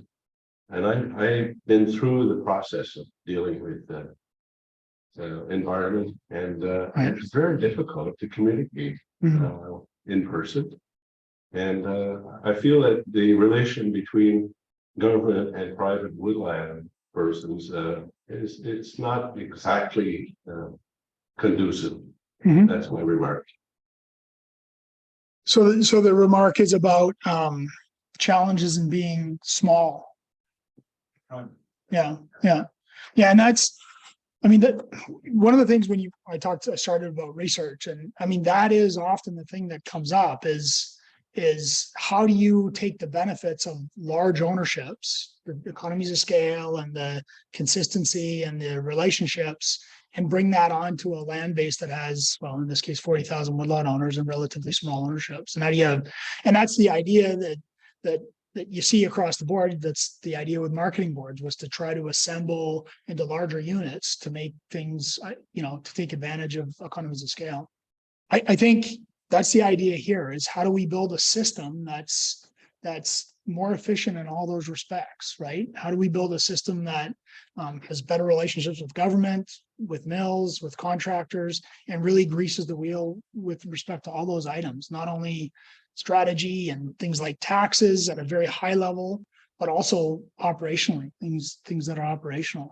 I think that one of the advantages, I think, of looking at things from a more whole perspective is seeing context. When we deal with woodlot by woodlot, and there's a lot of good things going on in the marketing boards too, with respect to trying to find economies of scale and things like that. But when you look at a woodlot and you think about the context of that woodlot, who around that woodlot might want to harvest in the next couple of years, or has a declining, fir that's dying out, and does a road need to be built? And where should that road be built to get the best economy of scale across those? When we truck the wood, is there a backhaul opportunity? So it's really about, I think, the more there's a system in place to bring this forest under management, the more all of those things become easier to implement, right? We talked about scale. Like there's a huge opportunity with finding economies of scale with our scale system, but it's difficult to do unless you start getting organized and into a system, right? So I think there's all kinds of opportunities. Yes. Yeah. Hi, Chris. Hi, Chris. Chris Smith here. For the sake of your viewers, 40 years in forestry. I am very happy to hear you're working well with the Federation, and I'm glad that you're happy too. Maybe we can see some progress, but I think I would characterize it as making the best out of a bad situation. Some would probably call it putting lipstick on a pig. But I'm going to try and stick to the productive thing. I hope, I think you have, I just would say one more thing. I think you have a lot of nerve coming in here talking to us about governance. And we have an ad hoc situation with private woodlots. And I would like to know, I'd ask you how it got that way. But I'll stick to this thing. You did say one thing about Crown land, how Crown land is managed, and I'd like to ask you that question. And you said there's being managed so that growth will be more than supply. But then, yeah, I think that's And harvest. Yeah. And I'm wondering, is that really true? And I don't know. I can't see the forest now, but I'd like you to comment on that. Sure. Yeah. So the harvest versus growth. So, I mean, the land base has been invested in about $20 million a year since the early 80s, but the investment started a bit before that. Pretty consistently, 10,000 hectares a year of planting, about 8,000 hectares a year of thinning. In the 90s, a whole bunch of federal money came into that land base. It was, I think, a make work project, a lot of thinning. So what we have on Crown land is this big bubble of pre-commercial thinned area. And so if you look at the 8,000 hectares a year that was forecast to be done, really it reached 30,000 hectares a year in the 90s. That forest is becoming mature. The stuff that was done first, the stuff that was done sort of in the late 90s and 2000s is growing very fast, right? And that wood supply is coming online, and it's growing. at a forest level growing faster than what's being harvested. It's the silviculture investment. Is that clear? So you're saying kind of. Even the increased AAC from Apple, the 25 years contract. What I'm saying is that the harvest rate today, at 3.9 million of softwood, in the future, that number could go up because of that investment in wood supply, the investment in silviculture. Yeah. That's why we do. Is it actually there? Is it? We've been in this now 40 years. Yeah. In the Crown Lands and Forestry Act, and it should be time for a real good appraisal of whether industrial management is working for us. Yep. Well, we can talk a lot about the provincial wood supply. Yeah, no problem.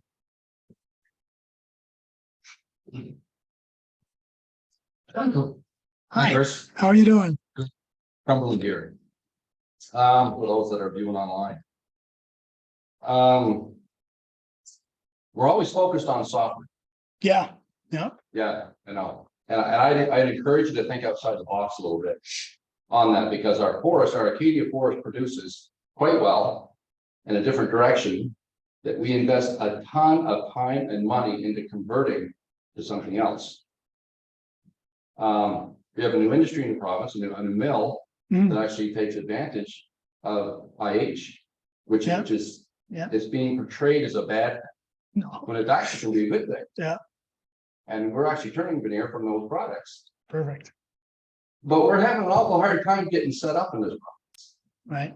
So that's something I would take back to your boss, Mike, and say, listen, there's new business, new people on the block that are willing to use what our forest naturally produces. Why aren't we working more with that company to help them become successful? It's one thing I would mention, rather than investing a whole pile of money in changing the forest. See, it seems just intuitive that we would do that. And the wood supply opportunities on private land, I mean, we see that. We see that in all of our analyses, that managing the canopy to regenerate species that are there, PCT rather than planting in some cases is a big opportunity. And you'll see that in our report, that it's not just about planting, it's really all silviculture opportunities, density management. With all due respect, seeing something in the report means absolutely nothing, because we've seen stuff in reports, as you mentioned, for 20-some years, nothing happens on the ground. So what really matters? Well, and that's what we're trying to do here. Exactly. Is right? How do we get management to happen? All for it. Yeah. 100%. Yeah, yeah. Let's do it. Let's actually do something. We've said for chickens. There's also there's guys doing some pretty innovative silviculture right now. I'm pretty sure you've been to Gay Temple, it's Woodlot. Yes, sir. I've seen some of that. Yes, sir. A really good way to incentivize people that are doing that, Yeah. which are low grading, is to put the silviculture dollars, number one, get the money, and then number two, actually use it for those guys to encourage them. Because as we know that in order to do that well, which is gonna improve people's woodlots down the road, we need to financially incentivize them now, not 3-4 years down the road. Yeah, and we heard that quite a bit, Rod, about in those studies that we did, that folks get nervous that contractors just want to clear cut, and if they're not going to clear cut, they don't have time. So how do we build capacity in our program of alternative management to manage the canopy? And we think that 80 to 85% that's active, it might be able to bridge that gap into 90-95% active, because we're doing something different, right? And if you're right, it all comes down to dollar contract to make that work for them. And obviously the thing that comes up thirdly is government's ability to actually enforce the Crown Lands and Forest Act, and their inaction in doing that. Right. That's really bottom line, is the control that industry has over a lot of this picture. I don't know how we get around that. I know that's above your pay grade, but Well, I mean, yeah. I think there's two things that I think we really, at least that we've tried to focus on here. And we've talked a lot about market access and all those things. And I think, at least for me, it comes back often to creating demand for forest products by having a stable system, right? So we want industry to grow and we want them to invest. That provides stability for everybody. But also on every page of the menu, thinking about value for woodlot owners and how do we create value? Because when you're doing that, the market should come from it, right? When you're creating value and you've got woodlot owners thinking about where do I fit in this system? How does my woodlot fit in a larger forest? And everyone's thinking about creating value through all the efficiencies that will generate investment. It'll generate demand. You have to get a handle on the control they have on suppressing. Well, you know, and this is why I use that term value. The government has an interest in creating value on private woodlots, right? Right from the very top, strategy, efficient operations, through digitalization, trying to take as much money out of the system as we can, so all the money ends up back at Stumpage, and that's a benefit to everybody, right? Good luck. Thanks. To ask you a question here. Given the facts that you just put out here, that the amount of land being pre-commercially thinned and how much wood is going to be there.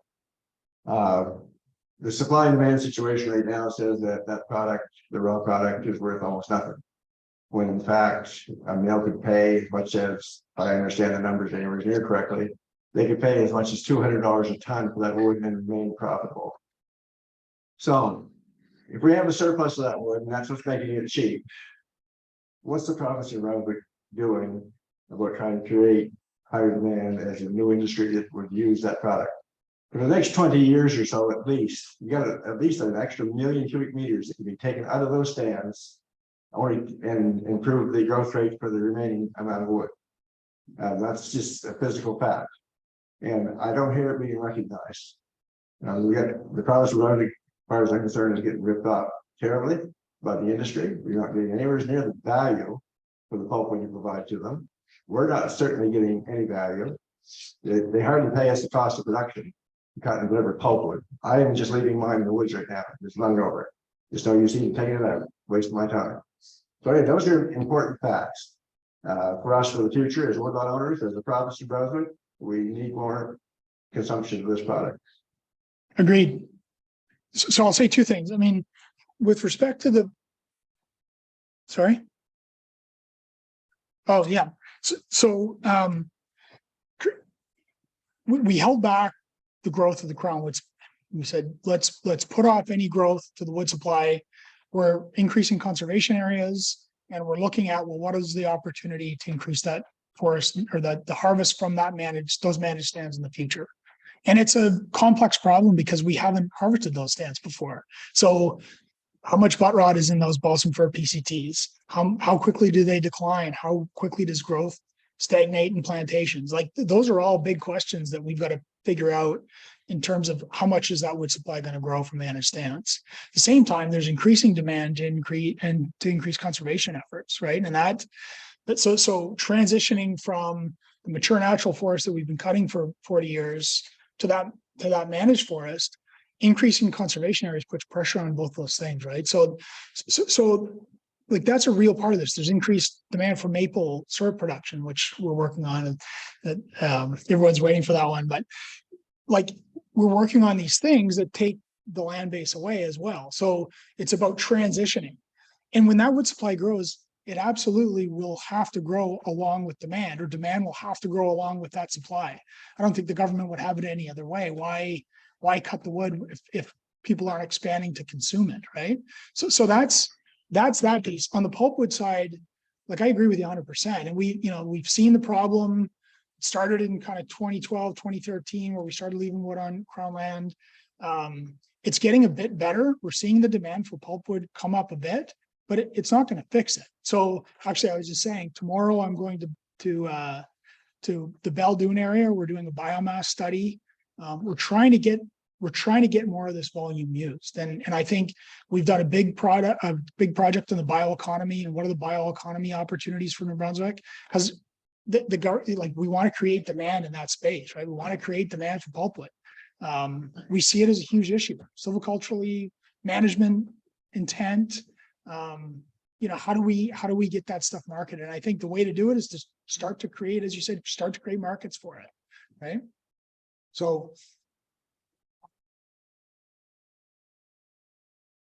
well, there's certainly lots of discussion around, we've got this biomass, what should we do with it? We've got Beldoon, which, you know, it's been done in other places, right? So the reason I'm going out there tomorrow is we've hired FP Innovations to help us do a time trial study. What is the cost of getting this stuff roadside? So we're doing a formal study with FP Innovations, try to figure out, you know, is this viable? Can we bring it roadside? What are the costs? So on every page of the menu, we're thinking about how to create markets for that volume, right? The pulpwood, as you know, becomes more viable if you can take 20% more wood out roadside with the biomass. So Just probably this had to be the last Okay. question, just because you actually have lots waiting on. Okay. We'll stick around for a bit too. Okay. Yeah. It's just about the role of harvesting in silviculture. All of our silviculture spending right now is being done remedial after post-harvest, then trying to, rather than using better harvesting techniques to produce a forest that doesn't require so much remedial work. And I just don't see much emphasis on that. Yeah, and that's what I was saying a little bit earlier, Rod, is that what we heard quite often was a lack of interest in either harvesting without a remedial plan, right? So when we cut this, what's going to happen next? So that seems, I shouldn't say absent, because a lot of boards do a lot of work to that respect, but we heard over and over that there's an interest in different types of management than what people see roadside kind of thing, right? So I think our what we call operating plan reimbursement, which is the partial harvest, that's growing year over year. And we think that the silviculture funding here, I think that's a great place for some of that money, is to get more people engaged, because they're thinking about what's the future of the stand before it gets cut. So you got me there for sure. Yeah. I think that's really how we'll engage people. Okay. Thank you very much, Chris. And I know there's a lot of information there that certainly probably generates a lot more questions. And Chris, you're hanging around for lunch. And, certainly appreciate the amount of information. And one of the things I will say, because I think it's been alluded to quite a bit, there's been a lot of studies, there's been a lot of talk, there's been a lot of whiteboards filled up with all kinds of information. And I've been around for a lot of that, and I've experienced a lot of having a room full of flashcards and sticky notes, and you know, at the end of the day, previous administrations and previous, you know, maybe staff members looked at the problem as, we've made it so big, it's overwhelming, let's just do nothing. You know, and that has happened, and that's where everything landed with a thud. Now, I'm not getting the impression. And I don't think I'm getting that naive in my old age that this administration is feeling the same way. I think there is clearly, and you put up a few charts there that showed a lot of stuff. And there's a lot of variables. There's a lot of when they pull this lever, these levers, something happens. And but I do feel at least over the last couple of years working with the department and working with yourself and your team, Chris, that there is a desire to move on some of this stuff. And there is some movement, and I understand government doesn't move at lightning pace. I have to work for an agency that's associated with government, and you know, it's we are very process driven to the point of complete inefficiency, and you know, so I think even though the desire is there, it does take a lot of effort to get to the next step, and I appreciate our efforts so far, and I appreciate you being here today. Yeah, well, thanks very much.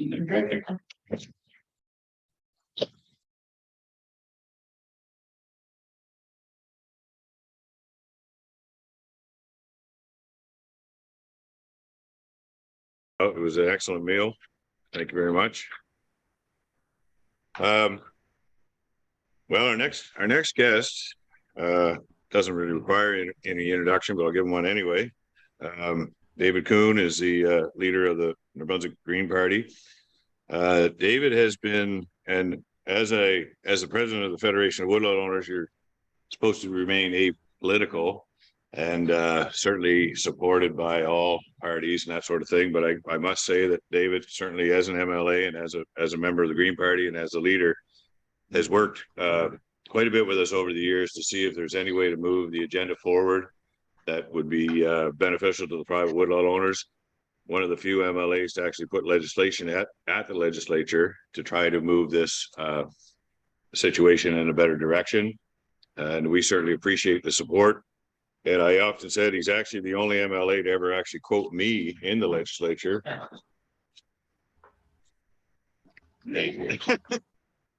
And so, you know, I have a soft spot for him. So anyway, with no further ado, I'd like to introduce David Kuhn.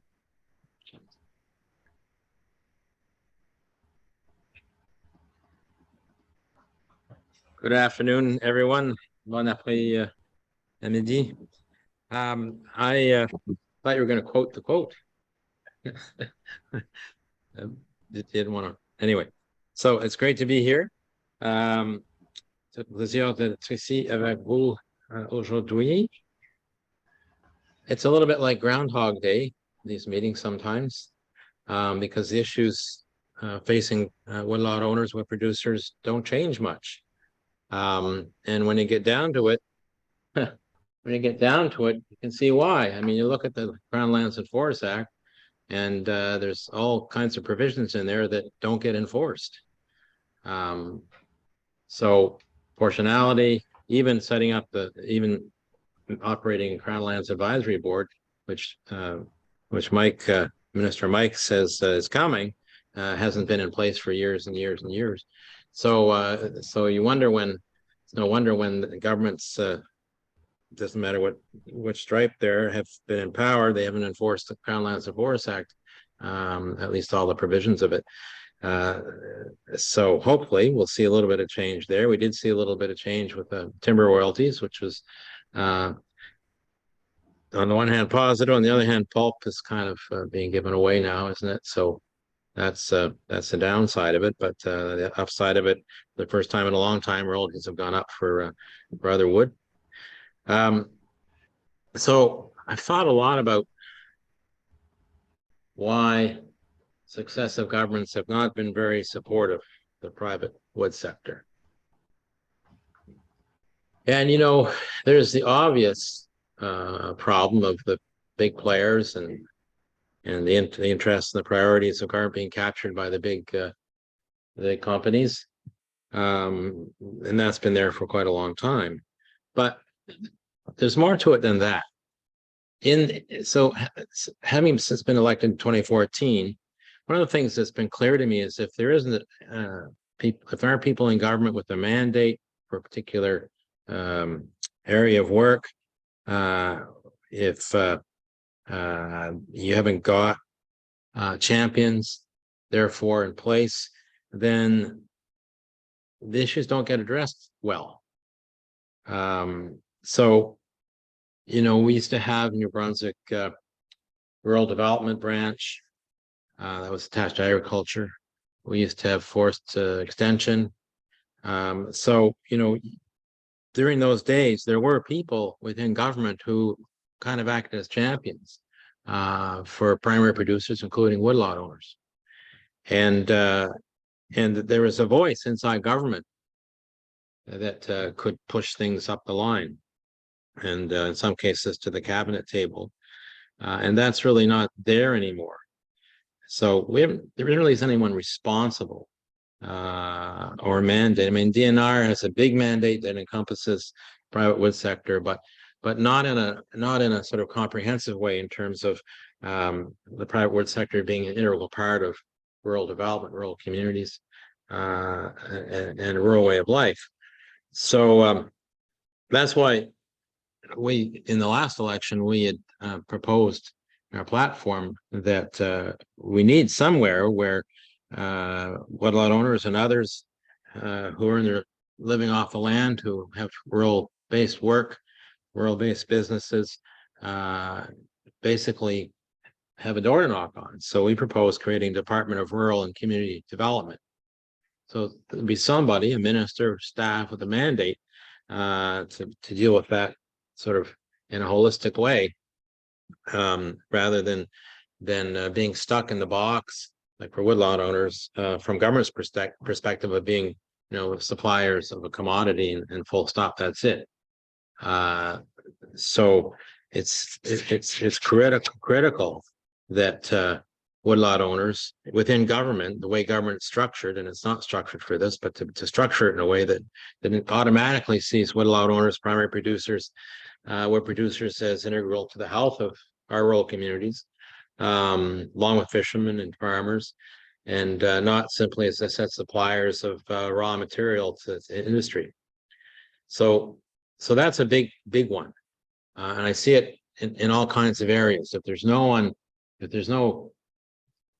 the mandate, no one with the specific mandate, no one with the big picture, no one that's got a door for you to knock on that's dedicated to you, then it's that much harder to move issues forward that matter to producers and woodlot owners and the communities you live in.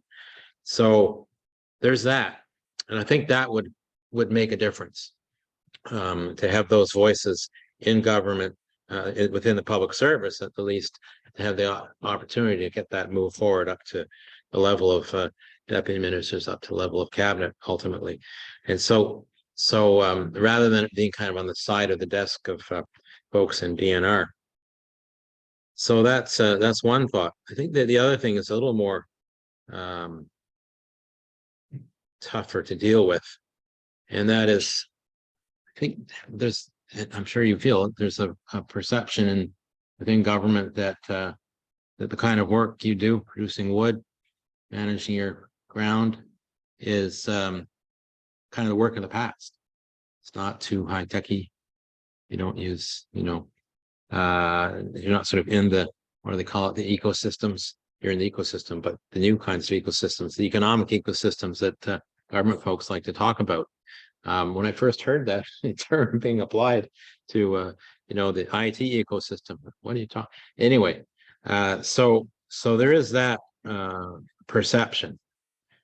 I remember this isn't around wood production, but on the fishery side, I remember someone visiting the sardine factory in Blacks, which I know a little bit about because my wife's family were in that business for a long time.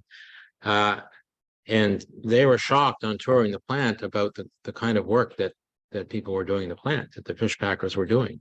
Their view was no one should be having to work like that anymore, which is sort of an odd way to describe what was good work, and is good work. So there is that sort of bias, I think, that tends to run through government, at least at the political level. And that I don't know how you overcome that, but that does get into this sort of bias against that exists systemically, I think, against rural New Brunswick. And maybe it's because we're a rural province and so many have come from rural backgrounds, and there's often a sense of, well, one's progressing and kind of in different kind of work and different kind of environment, living in a city, and that's my past, not my future. So I think that's plays a little bit of a role here. I know my mom is kind of like that. She grew up on a farm, and that was her past, and she wasn't having anything to do with farming once she got off the farm and went to school. And the same idea, that's kind of the past and not the future, is not there, and we've got to figure out how to change that. And I guess the other piece that fits in here is the bias towards big businesses over small businesses. So it's not just related to rural businesses like woodlot owners and wood producers, but all kinds of small businesses. You would never see what just happened with big businesses in a way. Or maybe you would. Maybe that's not a good example, but my point is that the recent decision by MD Power to have a sole source contractor for installing heat pumps around the province is a problem. Like if you are supportive of small business, everyone should have an opportunity to benefit from that program to provide pre-heat pumps to people who can't afford to pay their heat. And yet they've got one contractor lined up to do that work. They're not going to be able to deliver. The job is too big. There's 40, 50 small businesses around the province, certified, red seal and all that to install heat pumps. They should be part of the program. So if you were really supportive of small businesses, they would be. I was talking about this today in the legislature. So there is that bias, I think, against small business. Every politician says they're for small business, but when the rubber hits the road, small businesses tend to get the short end of the stick. So there's that. So I think that an area that I would encourage you actually to think about is whether or not you could support and promote the idea of a Department for Rural Development, because I'm convinced that until we've got some folks within government with that mandate, that we're going to continue to see the same kinds of barriers in the way that have perplexed and pestered woodlot owners and wood producers for a long time. So I know I hear that from my colleague who's part of a farm, Kevin Arsenault, up in Rogersville area, and the struggles that they go through on their farm. It's just, I'm convinced it seems like a sort of small thing in a way. Like, how could that make much of a difference? And wouldn't you be just creating more bureaucracy? And I think that's kind of the resistance to the idea. But if no one's got the turf, if no one's got that ground, if no one's there to put their arms around the issues that you care about, most importantly, as primary mandate, then it's going to be continue to be so hard to move them forward. So I guess I'd encourage you to think about that. And if you think that's a good idea, to advocate for it. I appreciate the work that staff does, for Federation staff, the boards, and the board of the Federation, and all the boards themselves. I know you do a tremendous amount of work, tremendous commitment, and you come at it with a passion that is remarkable, really, rooted and sincere, honest. So thank you for the work you're doing. Thank you for inviting me today.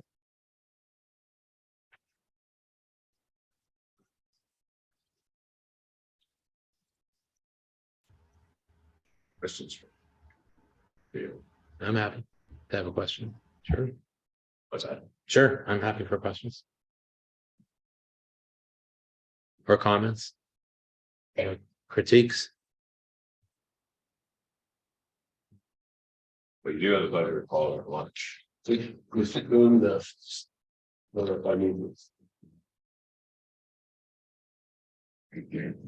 there a mic here?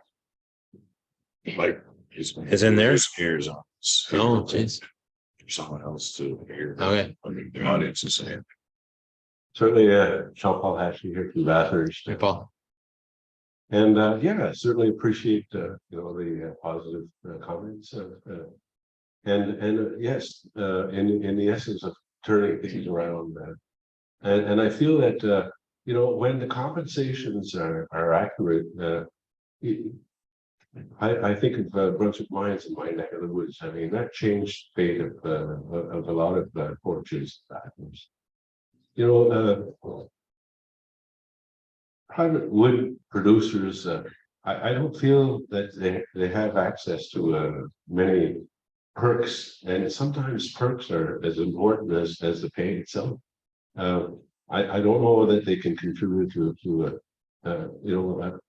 it could be a collective pension plan. It could be collectively participating in some sort of a health plan. It's just like here you go, and I think those items should be brought to light and considered. It might be conducive in my mind. That was a comment. I think those are good ideas, and it's the kind of ideas that would come to the surface. I think if woodlot owners were regarded, in government, if we had a Department of Rural Development that saw woodlot owners, wood producers as part of their communities, an integral part of the community, looked at it from a community development perspective, and in that context, you look at it more holistically and say what could be done in that way to support woodlot owners and others. It's a great idea, but you got to get. So the question is, how do you get the mindset in government at the right spot to think that way? And so, yeah, no, true enough, and it's I like the idea. It's good. So thank you. Well, food for thought. Yeah. My brain runs on that. Okay. Further. Thank you very much for Thanks, Rick. taking the time to be here with us today, and I really pleasure. appreciate it. Yeah, thanks, everyone.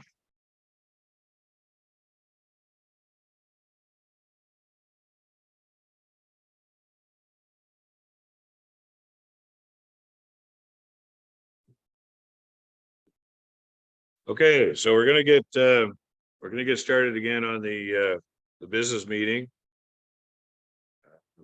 Yes, I will admit it's probably not the most exciting part of the day, but it is a necessary part of any annual general meeting of any organization.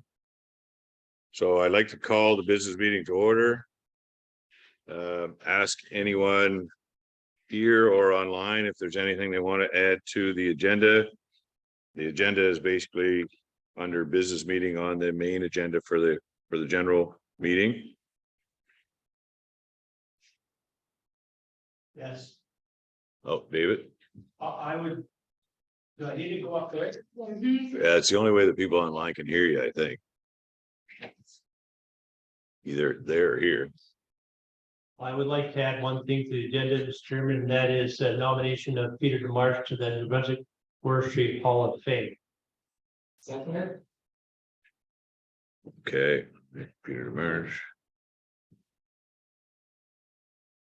Okay, any further additions to the agenda?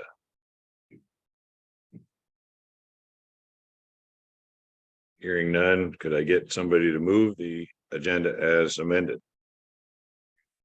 That was Gerard. Seconder. Daniel Martin. Daniel Martin.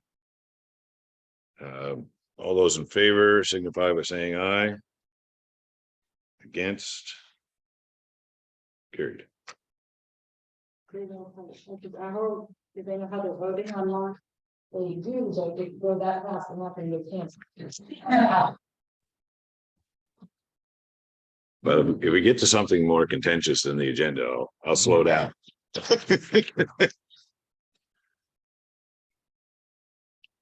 Okay, so yeah, the minutes from the last meeting, they're presented in a package. I don't know. This was sent out to everybody that they have the same package online.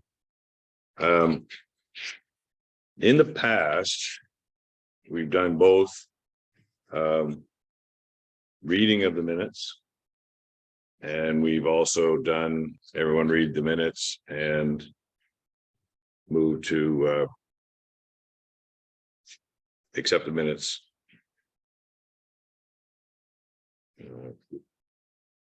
without reading the entire 2 pages. I don't know what the preference is of the group here today, if they want to have the minutes read,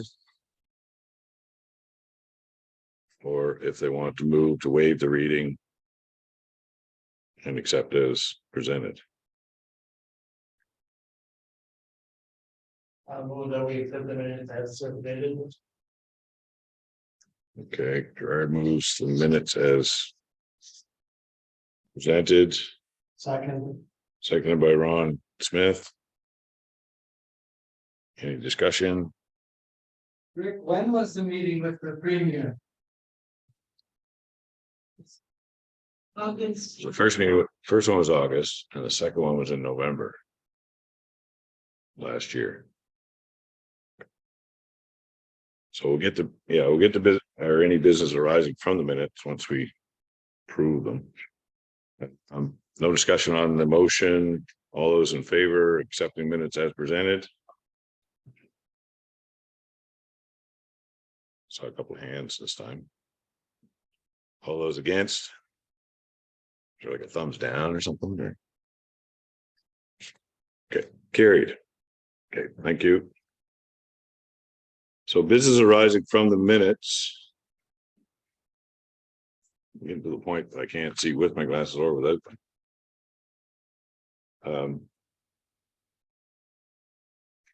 There's a long rambling president's report. Skip.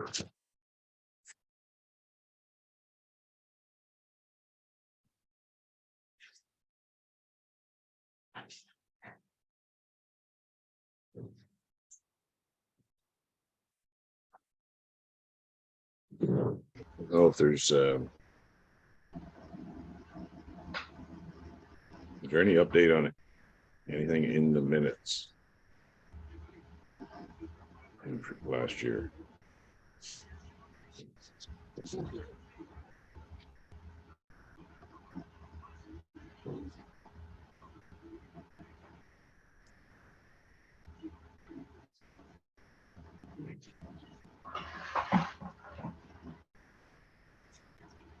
Okay.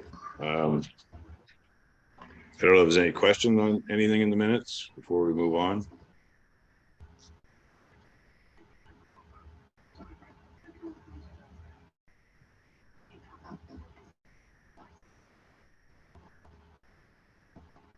So that brings us to the president's report. I don't actually have a report, but basically I'd like to thank certainly the staff, Roseanne and Patricia, and the current board of directors of the Federation, which is Ron Smith, David Palmer, John Sabian, Jean Guy Como, Gerard Dupuis, Andrew Clark, and Danny Murphy, who stepped up to give us a hand when we suffered a little bit of a setback. I guess actually after our last annual general meeting. I think most people are aware that I think after our last annual general meeting, the New-Brunswick Forest Products Commission was in the middle or the near end of a so-called investigation into the funding of the Federation of Woodlot Owners by forest products marketing boards. I believe that investigation was instigated by one particular woodlot owner, complaint from a particular woodlot owner. The woodlot owner, it's questionable whether they were acting as a woodlot owner or acting as an advocate of their employer, but suffice to say that the commission felt it was a legitimate complaint, and they did some sort of investigation, which was held mostly behind closed doors with no sort of hearing or anything like that. And at the end of it, there was an order issued to the marketing boards that they can no longer be members of the Federation of Woodlot Owners, and therefore can no longer levy money towards dues, which is what paid for the membership. So it's also questioned that we had written a blog about the performance of the Forest Products Commission, criticizing its performance, and we were threatened with a lawsuit for defamation over that. We found it rather remarkable that a government agency, a taxpayer-funded agency, would threaten taxpayers, the people who pay for their existence, for defamation if they were going to publicly criticize their performance. I happen to work for a government agency, and I see lots of criticism of our organization on a regular basis, and I'm fairly certain if I was to walk into our lawyer's office and say we should sue these people for defamation, I would be laughed right out of the room. So we found it odd, and we said, no, we stand by what we said. We feel that the organization has a lot of room for improvement. Where we weren't really so much criticizing exactly the people that are there, but the organizational structure and the ability to carry out its duties and responsibilities. Just a second here.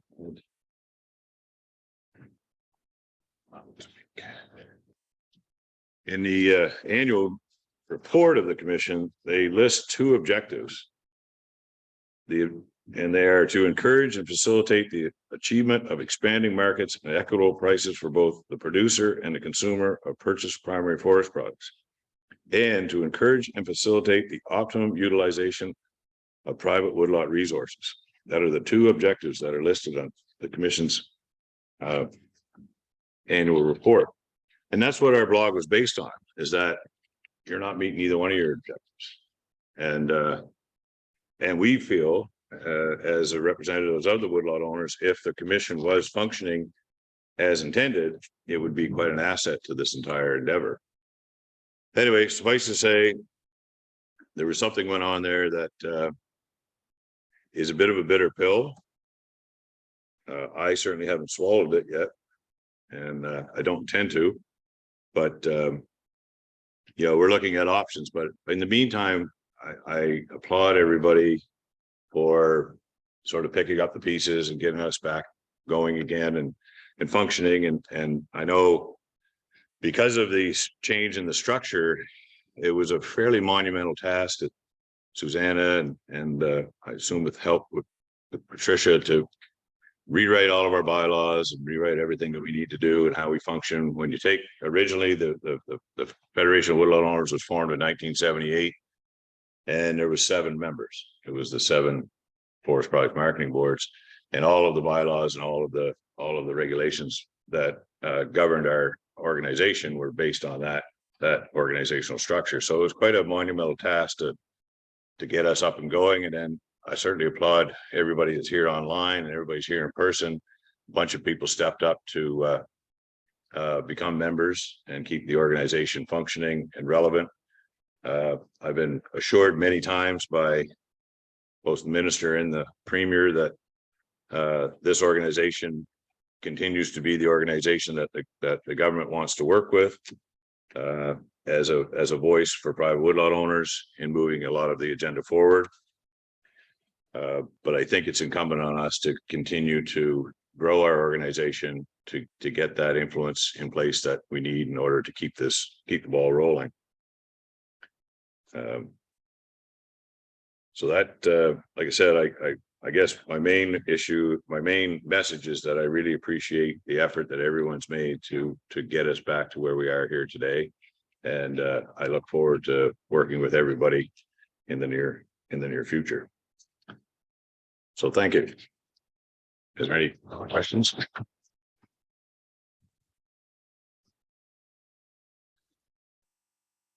Is there any questions on any of that? If not, I will turn this over to Susanna Banks, our Executive Director, for her report. They are not on the website. You should put them on the website, or is anyone doing it before? Yeah, I think how long they've only been in place for, I guess, Since April. Yeah.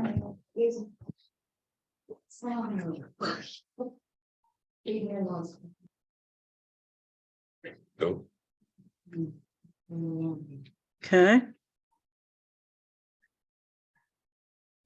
Can you speak or?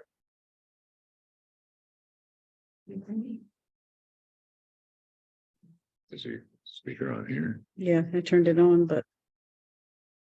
Should go somewhere. Okay.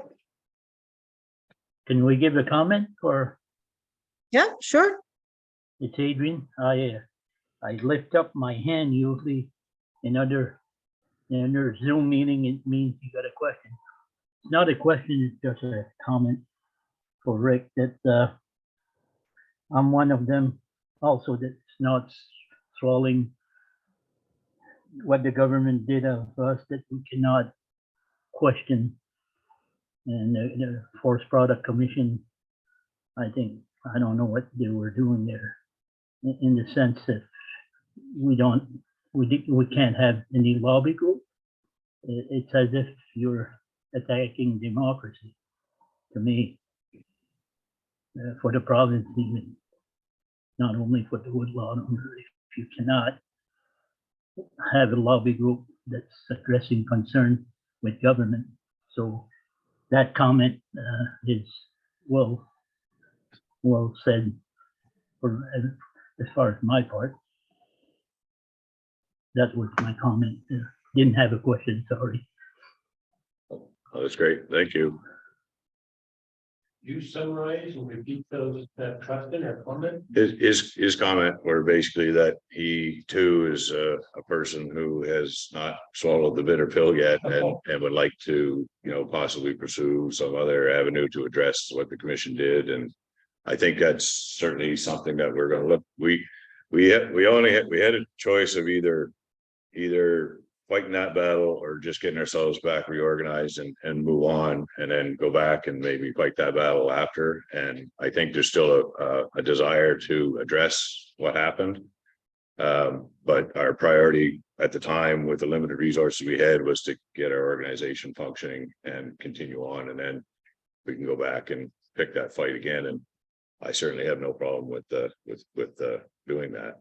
And I think there's some support there amongst our membership, but that was basically what the comment was. Okay, so no further questions. We'll turn it over to Jan.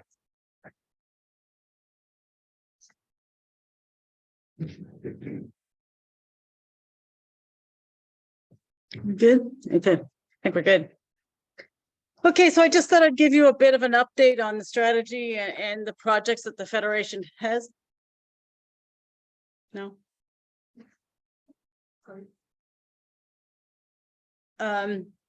So we've been in April, we all had an update on what previous year's events. So I thought for now we would just go through sort of the strategic direction we're kind of looking at and what we've done for projects.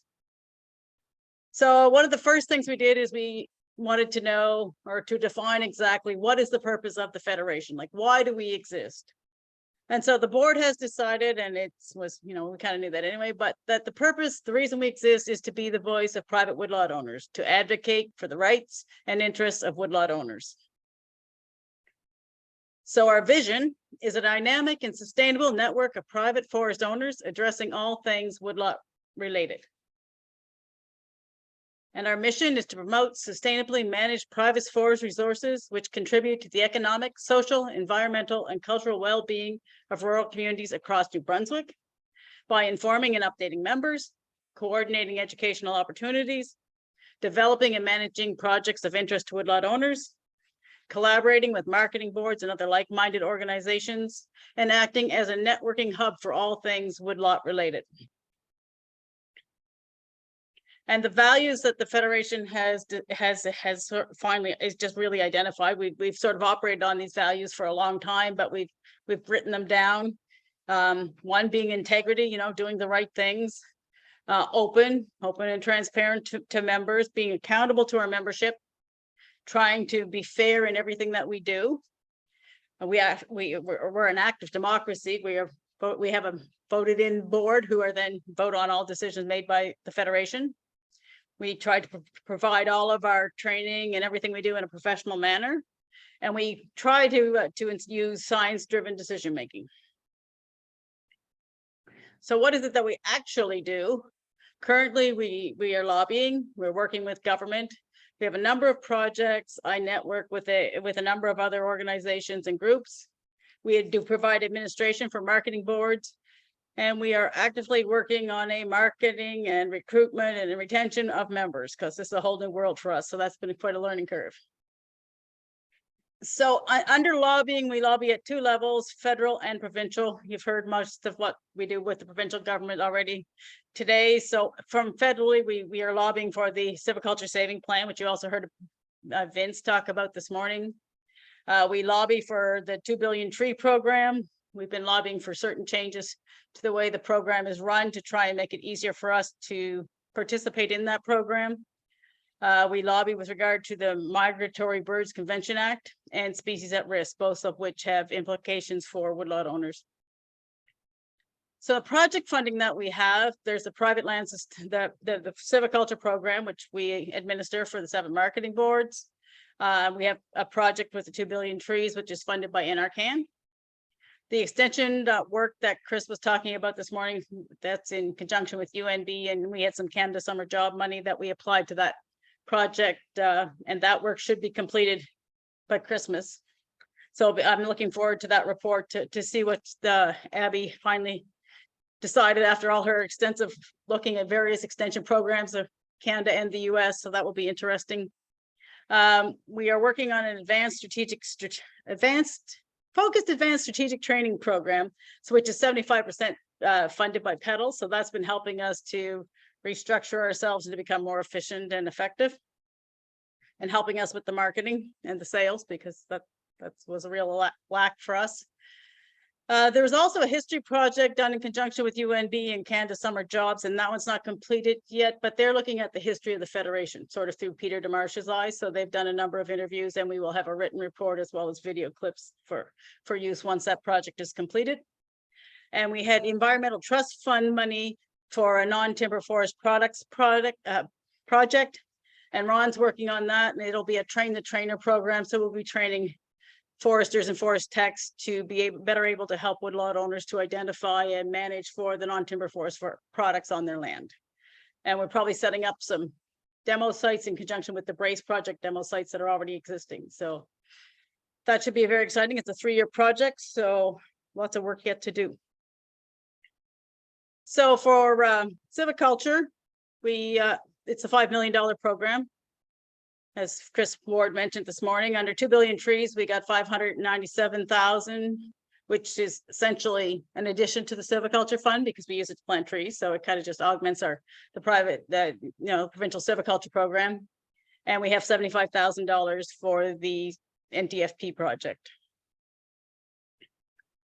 And so just to reiterate, the member benefits of members of Federation get regular updates. They get input on strategic direction, input on responses to government, and discounts on subscriptions to the Atlantic Forestry Review. So not to say we aren't looking or wouldn't like to provide, the medical benefits and some other things, but we kind of need a larger membership to be able to do that. So are there questions? That's kind of really what I prepared in terms of an update, because we've already touched on a number of the things we're working on, so I didn't want to, you don't need to hear them twice. 103, 4, 5, somewhere in that ballpark. And it's like a slow trickle. They just keep coming a few at a time. So I think one of the key ways to get more is if everybody goes out and talks to somebody, because I haven't really talked to anybody yet and asked them directly, well, why aren't you a member, without them saying, well, how do I sign up? It's about the awareness of what it is. And even for this meeting, we had people call and say, well, they thought they were members. They tried to sign up as members, and only to find out they weren't actually a member of the Federation anymore. So there's that whole awareness education piece that needs to be really continued and highlighted as we go forward. I have to stop sharing. I can't see that part.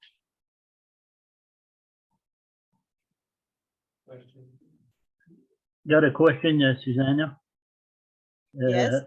I wanted to know about carbon storage. The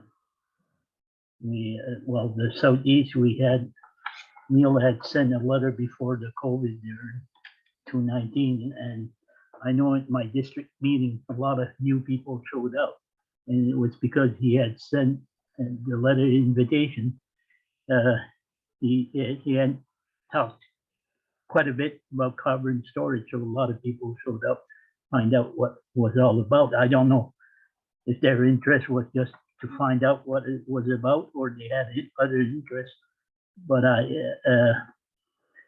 the last meeting of our marketing board, Southeast, I asked the question, and Neil phoned me the next day, and he said it would be the Federation dealing with that from sort of now on, or that's what I understood. But I know planting the 2 billion trees are part of it, but as far as, I don't know, more people getting into doing plans and stuff like that, and then being able to tap for the money,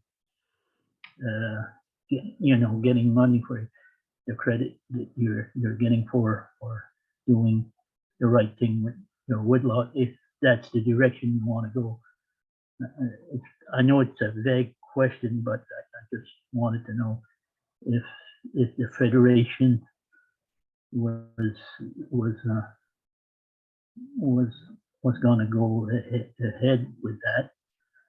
I'm not sure how big the interest is though, but when the COVID hit, we never addressed that as far as our marketing board in the Southeast. But I noticed there was a lot of new people. There was about close to 50 people in our district meeting, and that was the issue they wanted to know about. So Adrian's question, for those of you, I think you guys can't hear that. So Adrian's question is about carbon storage, and so wanting to know what the Federation is doing with regard to carbon storage, because there was interest in his marketing board with regard to carbon storage. And the whole carbon storage, carbon credit trading, it's complicated. There's no question about it. It's complicated. There are a number of voluntary markets. We currently do not have a regulated market. And so I keep talking to people about carbon, but you almost need somebody that it's their job to go. If you're gonna do it on the voluntary market, you need somebody that's going out to find people that are interested in buying voluntary carbon credits. We currently at the Federation do not have time to go looking for voluntary carbon credit purchasers. So it is a challenge for us to do that. NCX and Community Forest International are currently looking at woodlots and paying for carbon storage for deferred harvest for 1 year.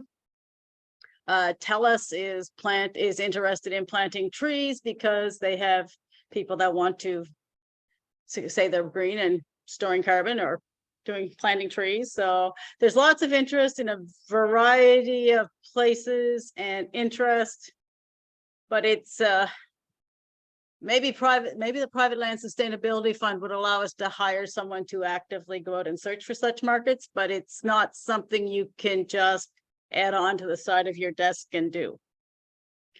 I mean, even doing these simplified greenhouse gas calculations for the 2 billion trees is a very complicated process, and it's a simplified one.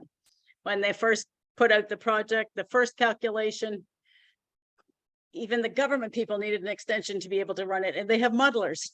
It's a complicated calculations, carbon storage. I mean, the NCX guys, they're using modeling and satellite imagery to do theirs. So it is a complicated process. So it's not something you do when you have two staffs, neither of whom is a forester, actually 1.5 staff, and neither of us a forester. It's not something that you can just kind of add on. It's certainly something I know there's a lot of interest in, but it would have to be something that we would need significant resources to get up and running. I know a few people that are doing it, and apparently I had a guy call one day, and there are apparently 4 people in New Brunswick currently running carbon storage programs, but I don't even know who they are. So it's happening. It's a hard thing to keep on top of. Somebody had a question here before. Mr. Here on his hand up, and he sits there, you can pull the question back, I guess. Okay. We have no further questions for Suzanne.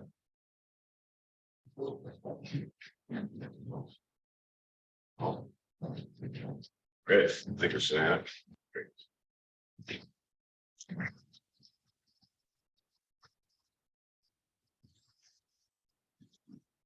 Okay, now we can move into the exciting world of financial statements. Trying to find a place to put it. So in your package, you'll find balance sheets and I believe the income statement.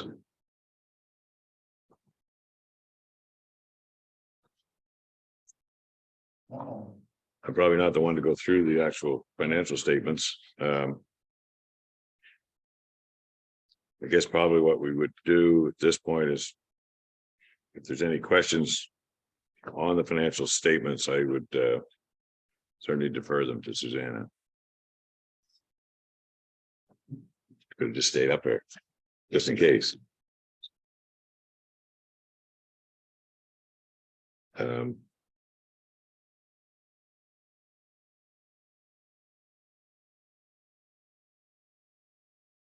Let's see. Any questions online? The membership dues, that's the old format of membership. What can we expect for next year with? Well, scratch. And we go back, let's do the premise. Yeah, probably.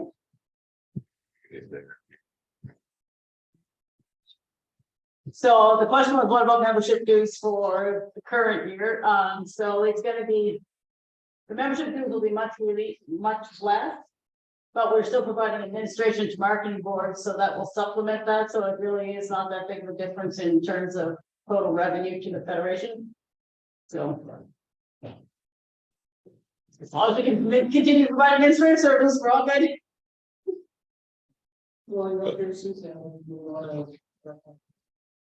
Yes, Pam pointed out I neglected to change the date. It should be as of March 31st, 2022. I just used the old template to change all the numbers, but I forgot to change the date of the statement. So my apologies for that.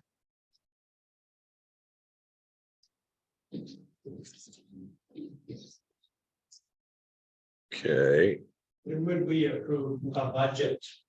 Or is that something that is will be done at the AGM? It was done by the board. Yeah, I guess we did approve a budget at one of our board of directors meetings. But I think it's at probably in the future, it might be tradition to present the budget at the AGM. But it was approved, the current budget was approved by our current board of directors.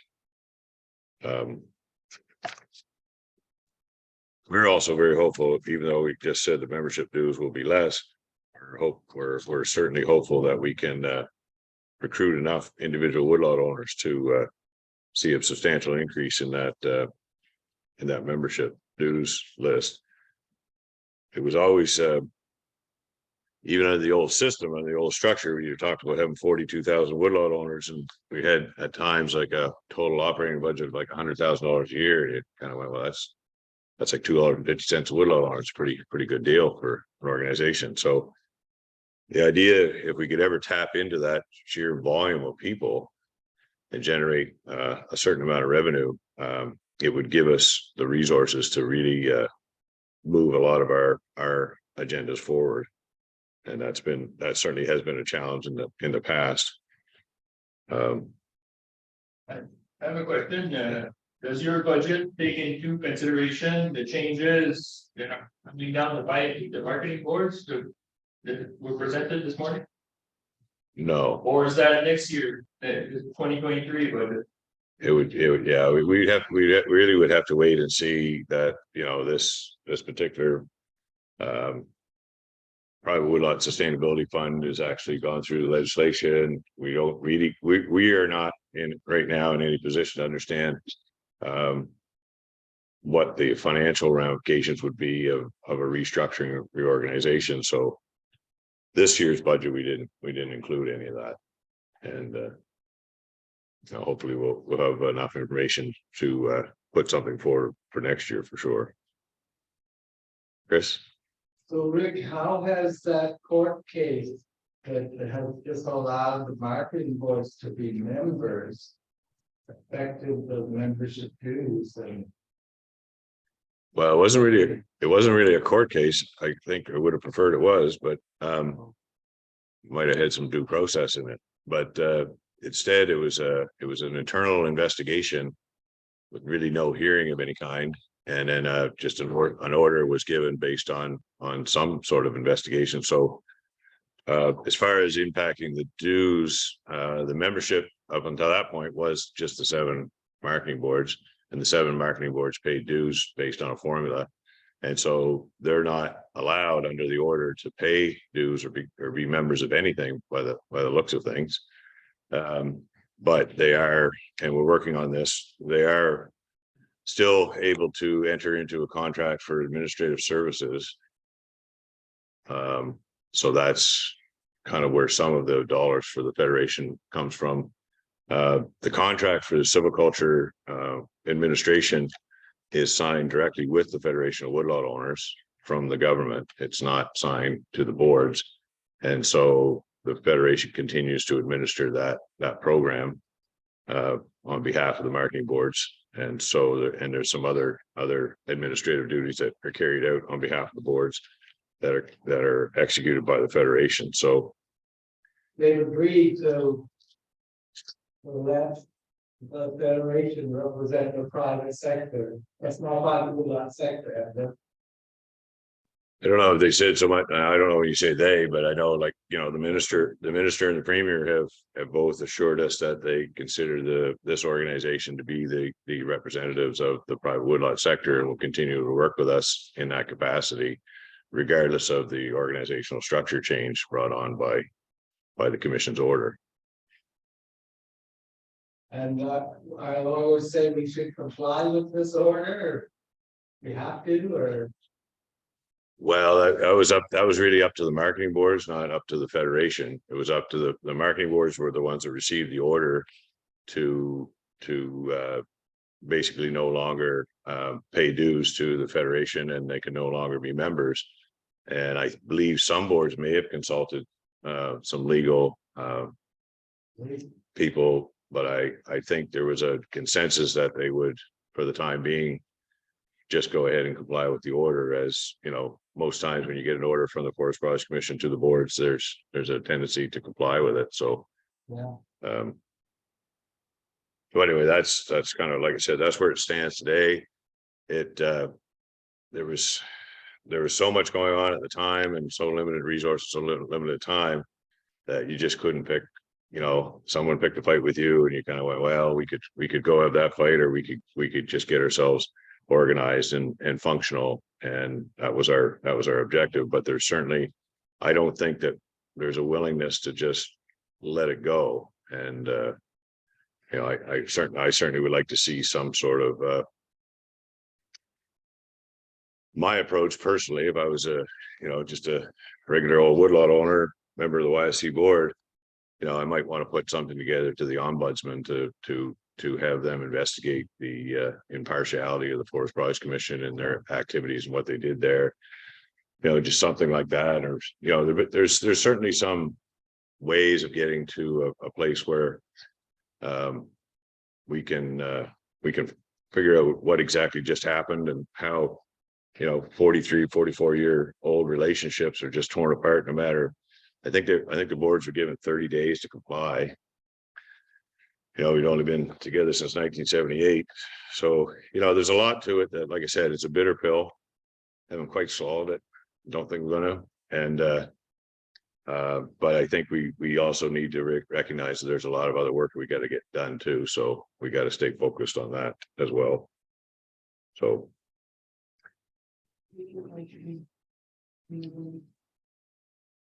Question for me. Adrian, if you could possibly speak up or speak closer to this microphone. Okay, I'm trying. Maybe it's my mic that's not working, I'm not sure. But my question is not to be critical, but it's to help out in a way, I want to know the membership. How much have we got? Are we in the hundreds? Are we in the 50s? Or how many members have joined the federation? Because some of the money is going to come from there, and I think like Well, our right board now, should, oh, sorry. our board should, our own board or Southeast should get involved in trying to find some members within our group. If the numbers are not high, if they're, I don't know how many you need to be sort of functional, that is, there's so much money coming from the membership. And it's not to be critical of if the number is really low, or at least we know what the number is and we gotta increase it. If that's the way that we're gonna get a stronger federation, in the sense you need money, you know, unless Yeah, unless you can contract work through the marketing board, that element too. But maybe and I think the federation will be stronger if there's paying members. So it's not all bad what the commission did on us today, but I don't agree with them. But that the element of having a membership, I don't think is that bad, you know. But we got to have a good number, so, you know. And I don't know what a good number is, but you know, I'm asking the question: what's the number we have up to now? And maybe you don't want to mention because it's so low or whatever, but I'm still asking the question. Yeah. Okay, so what Adrian's asking is what the number of members is currently today, and I think we did already. I think we had that question earlier. I think we said it was 104 or so. Now, we gotta also understand that we've been kind of bringing in members since when? 6 months. 6 months. Yeah, I know it hasn't been a year. So, you know, they're like Susanna said, they're trickling in. There's no question, and we talked about this before we got into this position. We talked about the idea of sporting membership, individual memberships, the idea of being able to raise enough revenue with the sheer number of woodlot owners that we have, that would give us you know, the resources to do a little bit more as an organization than we're currently able to do. So there certainly is a chance, if we were able to recruit a lot of the owners as members of the organization, that the organization could be quite strong in its ability to function as an advocate for private woodlot owners, for sure. But right now, like I said, we're sitting at a little over 100 members, and you know, I wouldn't say that we really gone out there and hammered everywhere we can to get members. It's been a word of mouth, trickle in kind of exercise, and I suspect over the next year we'll put a little more concerted effort into a membership drive, like Susanna had on her last slide. That's an objective of our organization, to grow our membership, for sure, and to sustain it. The idea, of course, being, you know, as you grow your membership, then there's potential other opportunities for membership benefits as the membership grows, and that would be something that we would work on as well. I was driving up here this morning and I thought, why don't I have a Federation of Woodlot Owners front license plate? Like I was looking at them all as they're going by, and there's, like, you know, some poor people have the Montreal Canadiens on the front, but you know, then there's people that have you know, Canadian flag and that sort of thing. And I thought, Federation, like I used to have "Is Our Forest Really Ours" bumper sticker, and it creates a lot of conversation. And so I think and this would all just be part of a recruiting strategy, but like a hat, a vest, a t-shirt, you know, people ask, well, what's that? And I've got a YFC t-shirt with proud member of the New Brunswick Federation of Woodlot Owners. I don't know if you're allowed to wear it anymore. I might have to send them all back to the commission for some sort of refund. But anyway, yeah, I mean, that's something that we haven't done. We haven't really been big on self-promoting. And with our situation as it is today, that becomes a little more of a priority, and it's not a bad thing. You know, I don't know how many times you ran into somebody with a YSC hat on in the middle of nowhere. Like you could be in like downtown Toronto, and then all of a sudden it's like all of a sudden you're connected. And so that's probably what we would work on as part of our strategy is to promote ourselves as a organization we're proud to be a member of. And do we have the university in forestry that we might be able to work with them? Sometimes we can come up with great ideas. And that would be something to think of. Well, I know we're working with a university student right now, or I guess she's a master's student, is she? But yeah, there's probably, I'm sure there's a session that we can have to promote, to figure out how to promote ourselves and how to generate more interest in the organization itself. It's always a little bit hard to generate that interest right away without, you know, we struggled quite a bit at the very beginning, just determining, if you say, well, if we want people to join, then we have to tell them what we are, what we do, why we do it. And all of a sudden you're sitting there going, oh, that seems like a lot of effort. And so you had the sort of the chicken and the egg thing. It's like, well, we got to define ourselves and we got to tell people what we're doing and what the advantage of being a member is before we just say, hey, could you sign up, please? Now, luckily, all of you didn't need that information right away and signed up, but I think in a recruiting strategy that we need a little more info like that. Chris? So I just put it out there to try to expand our hospitality well. Not everybody's an owner. You're going to Federation of Woodlot owners.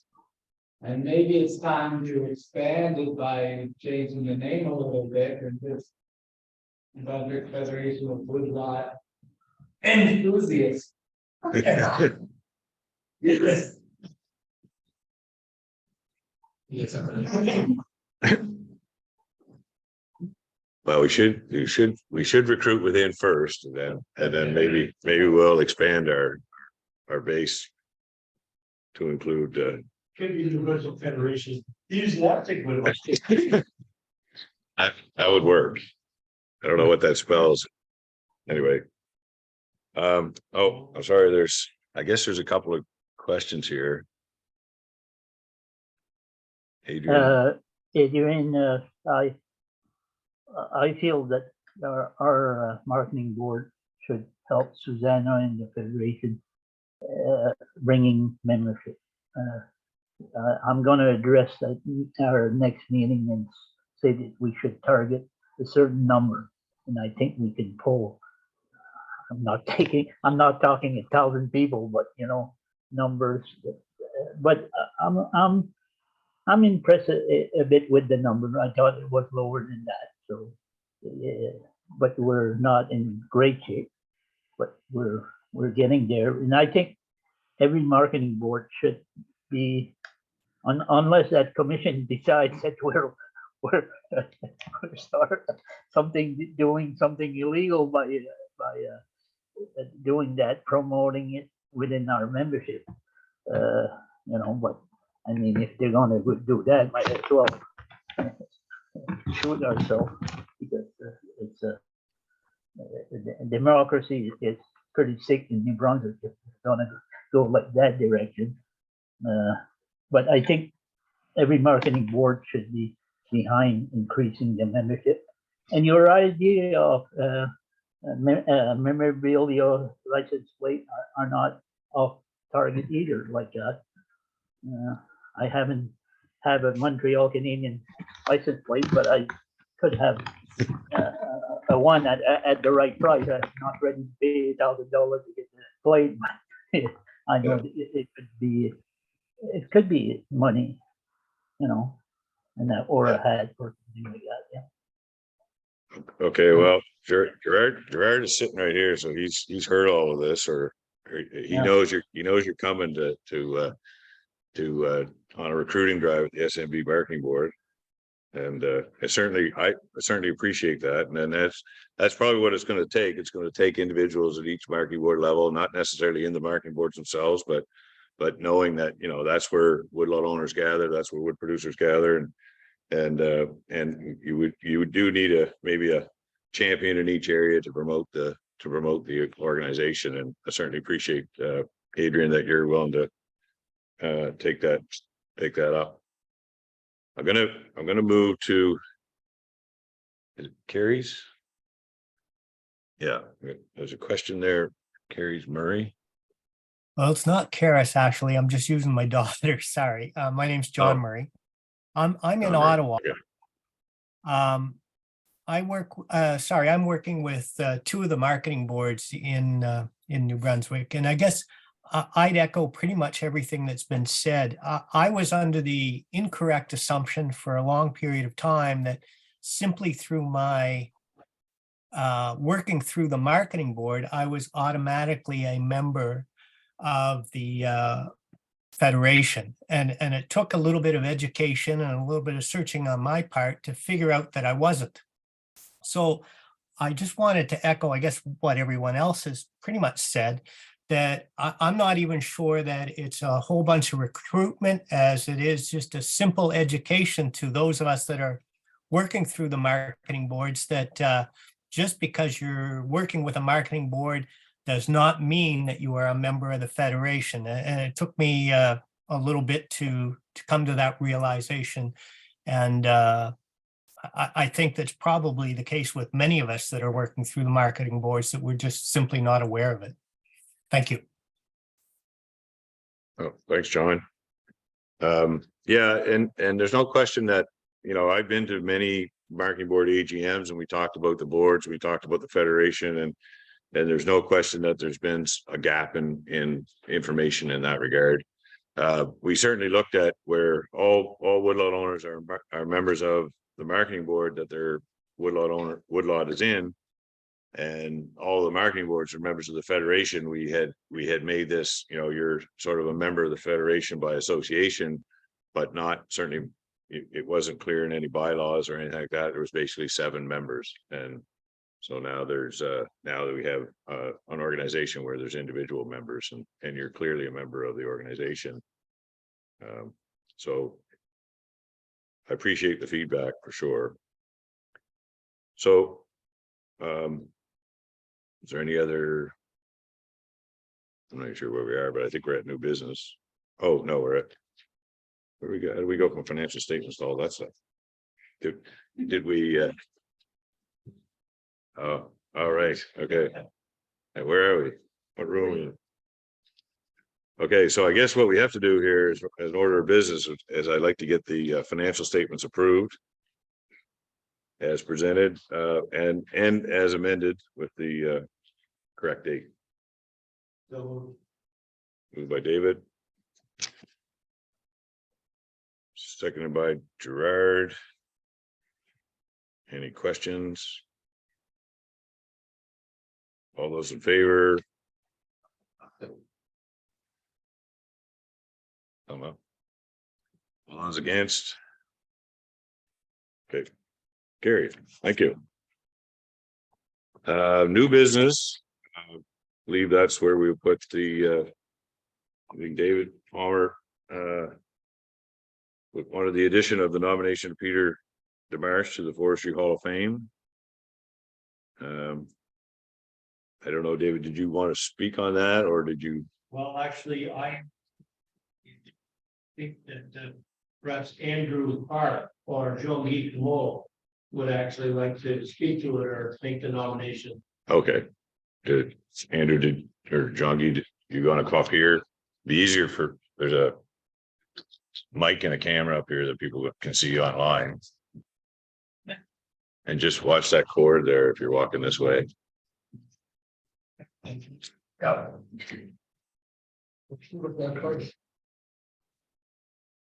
Watch that mess there. So I think, yeah, if you're standing here, that you could see in there, you'll be fine. Unless you're you go over this way a little bit, there. There. You should be. There, it's most harsh on the yeah. Good. Okay, what we are about here today is really remark at somebody that worked with us was unbelievable. We were lucky enough to work with Peter the Marsh, which was an unbelievable situation.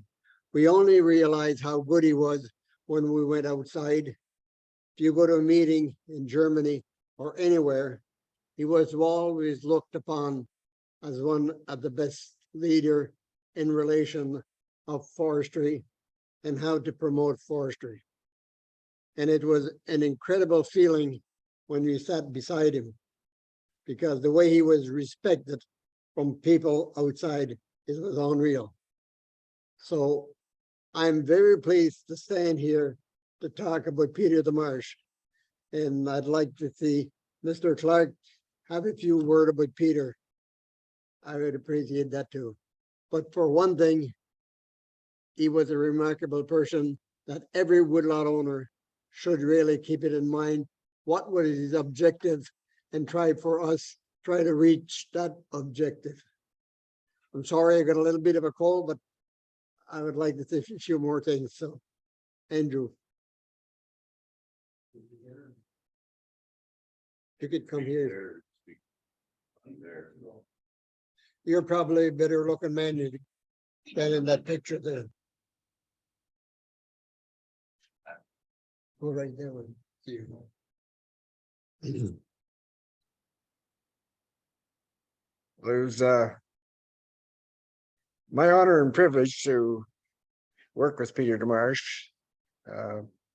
After getting to know him early on, he spoke to our first annual meeting in the Count Victoria Forest Products Marketing Board. And he said something then, it's always stuck with me, that when we get a lot of people involved, things move forward. When there's only just a few people involved, things tend to go back. And I always paid attention to that when trying to build a consensus around anything we wanted to do. But Peter was a guy who, although he had a good education, university degrees, Peter could talk to anybody, anywheres on their level and relate with people. He understood the issues. He was a great listener. He understood what people were saying to him and could filter out what was really important. And I got to know him as a friend as well as a colleague. And having the experience of having him bring people here, he brought people to Count Victoria once from Finland, and seeing them interact with Peter there. They were there to learn about us and what we were doing, and they went out and looked at our woodlot. Sometime later, he brought a guy there from Nepal, and he was the same way. He was someone he had met in the world, and he brought him here. He was interested in the fact that Count Victoria had an operating wood yard, and how to, how that might be a benefit to them in their work in Nepal as woodlot owners. So in terms of integrity, I trusted Peter completely, anytime, anywhere, and was proud to know him. And I'd be very proud to second on his nomination to the Nouveau-Brunswick Hall of Fame, the Forestry Hall of Fame. And I'm proud to stand beside this man too.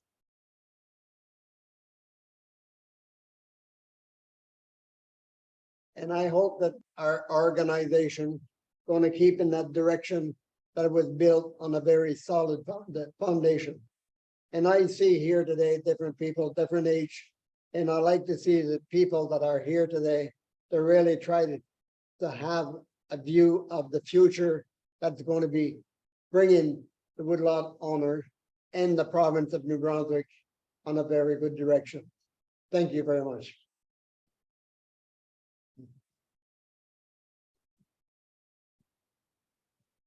Thank you very much, Angie and Andrew. Certainly a couple of individuals that I have drawn on over the years for advice, and at times to come across with some level of wisdom. And I appreciate both of your contributions to the organization and to contributions to helping me out in my position over the years here as well.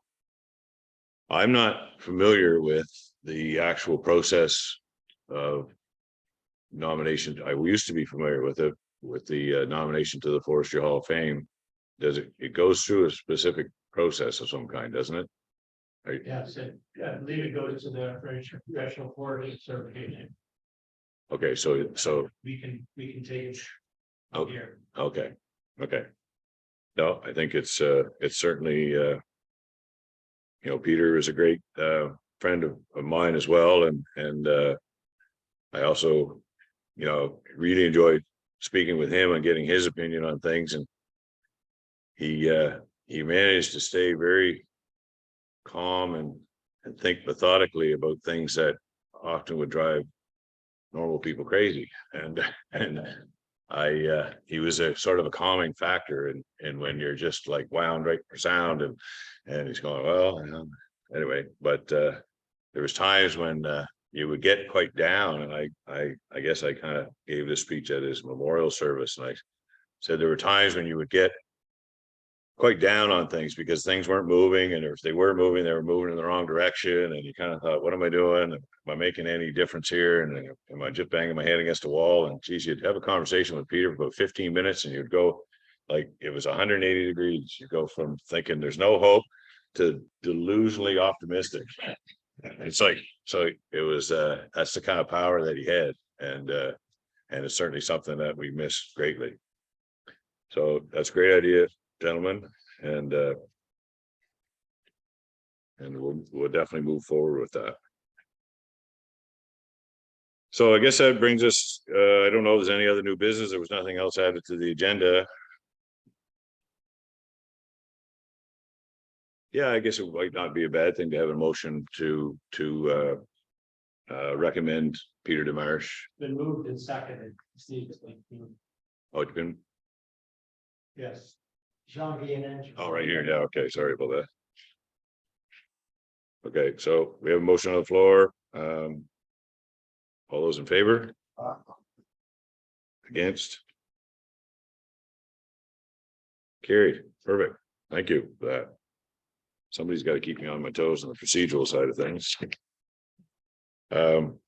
Yeah, so I guess that moves us to election of directors and president.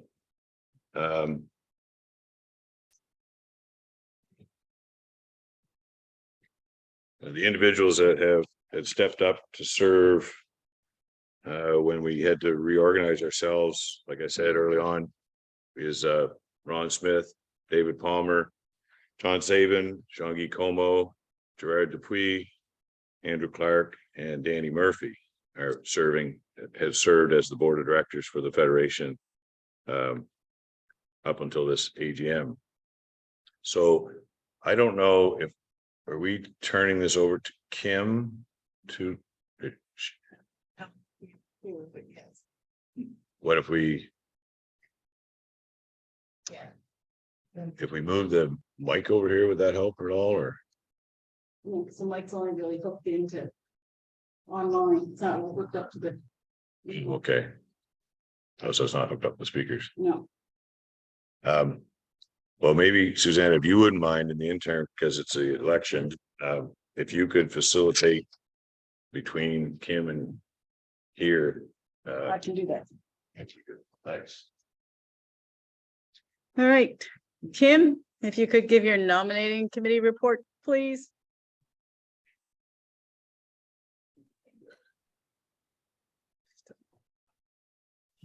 So we have essentially the same roster, except that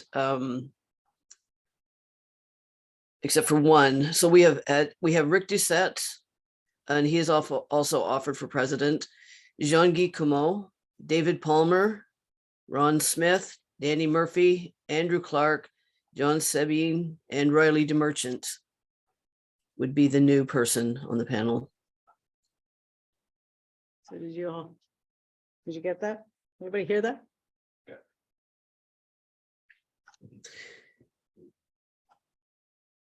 And so I have terms for everyone except for Rick.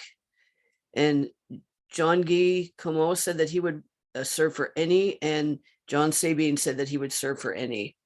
So maybe we'll put them down for 3. Except Rick. So, yeah. Yeah, you can discuss that after.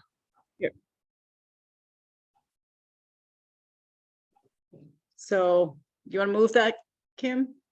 The adoption of your report? Yes. Could I have an adoption of that report, please? Somebody want to second her report, her nominating committee? Gerard? Thank you. Are there any nominations from the floor?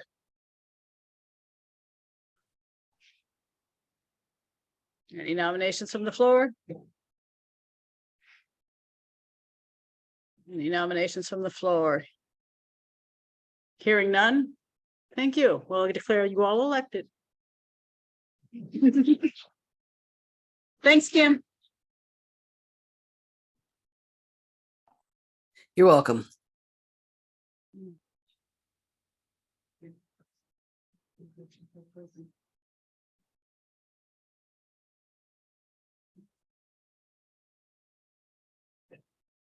I mean, not good, but now I understand what I meant to say.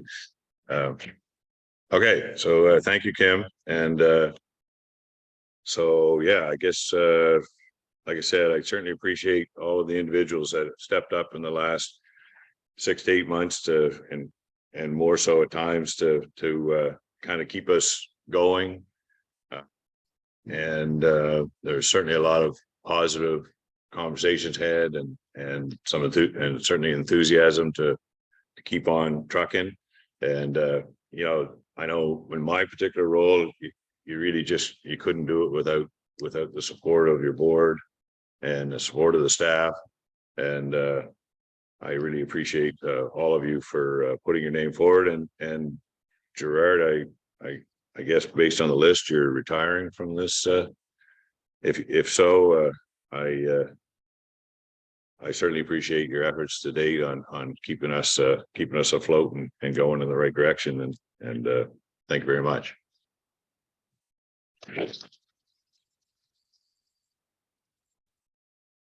So I guess that brings to a conclusion our business meeting. Like I said, I'd like to thank you all for taking the time to be here. I don't know if there's anything else that anybody needed to discuss before we adjourn. If not, I'll probably still be around here for a little bit before we get out of here, and certainly be available. Oh, go ahead, Dave. Maybe a thought for future, with Gerard retiring, stepping down, it does leave. I mean, I know that technically, the directors on the Federation are not technically representing regions, but it is still really great to, if we can have regional representation somehow or other, to at least work towards that.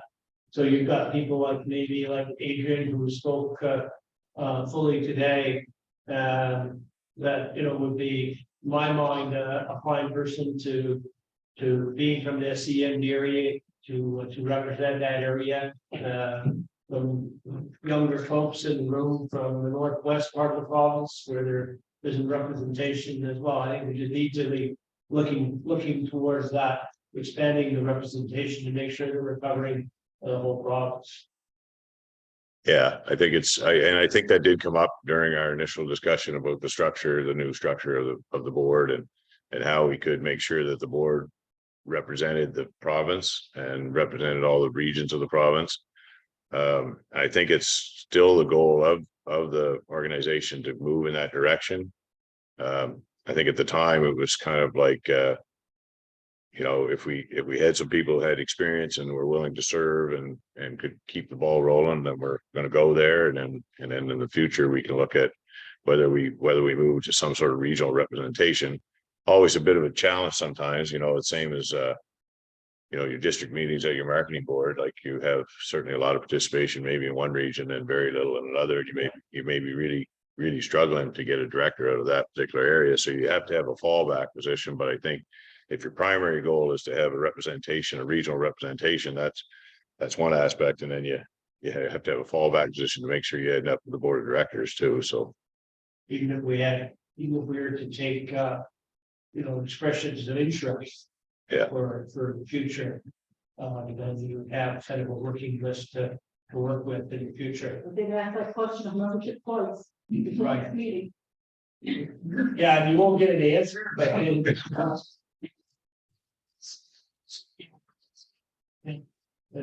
Daniel and Michelle and others, boy, wouldn't they be a great candidate? Yeah. And maybe some of us old fogies to take a back seat in the future.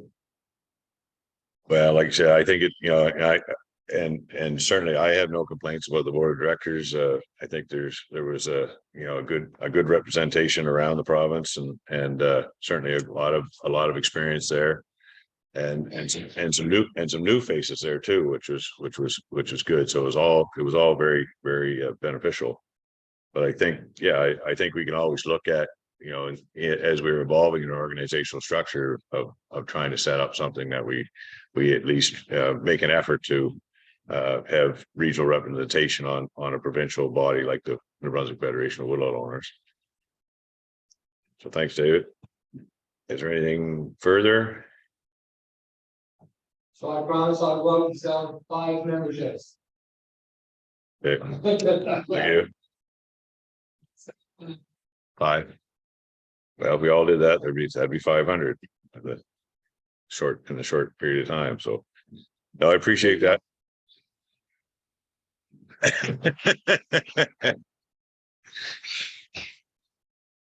Yeah.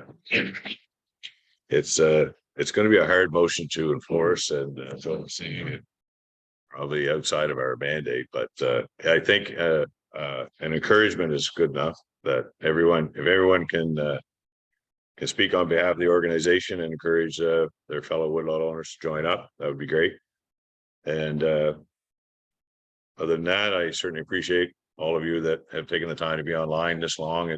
I know it's a long day to be online. We all attend quite a few virtual meetings now, and it can be a long time to be on a computer. So I appreciate you taking the time to stick with us and stay with us through any technical difficulties we did have. And then I appreciate all of you for taking the time to drive up here in this beautiful place and spend some time face to face. And it certainly is refreshing to get together face to face. And that's certainly something I've missed. So I appreciate on both sides everyone participating today, and wish you guys a good trip home and wish you guys a good rest of your day. Thank you.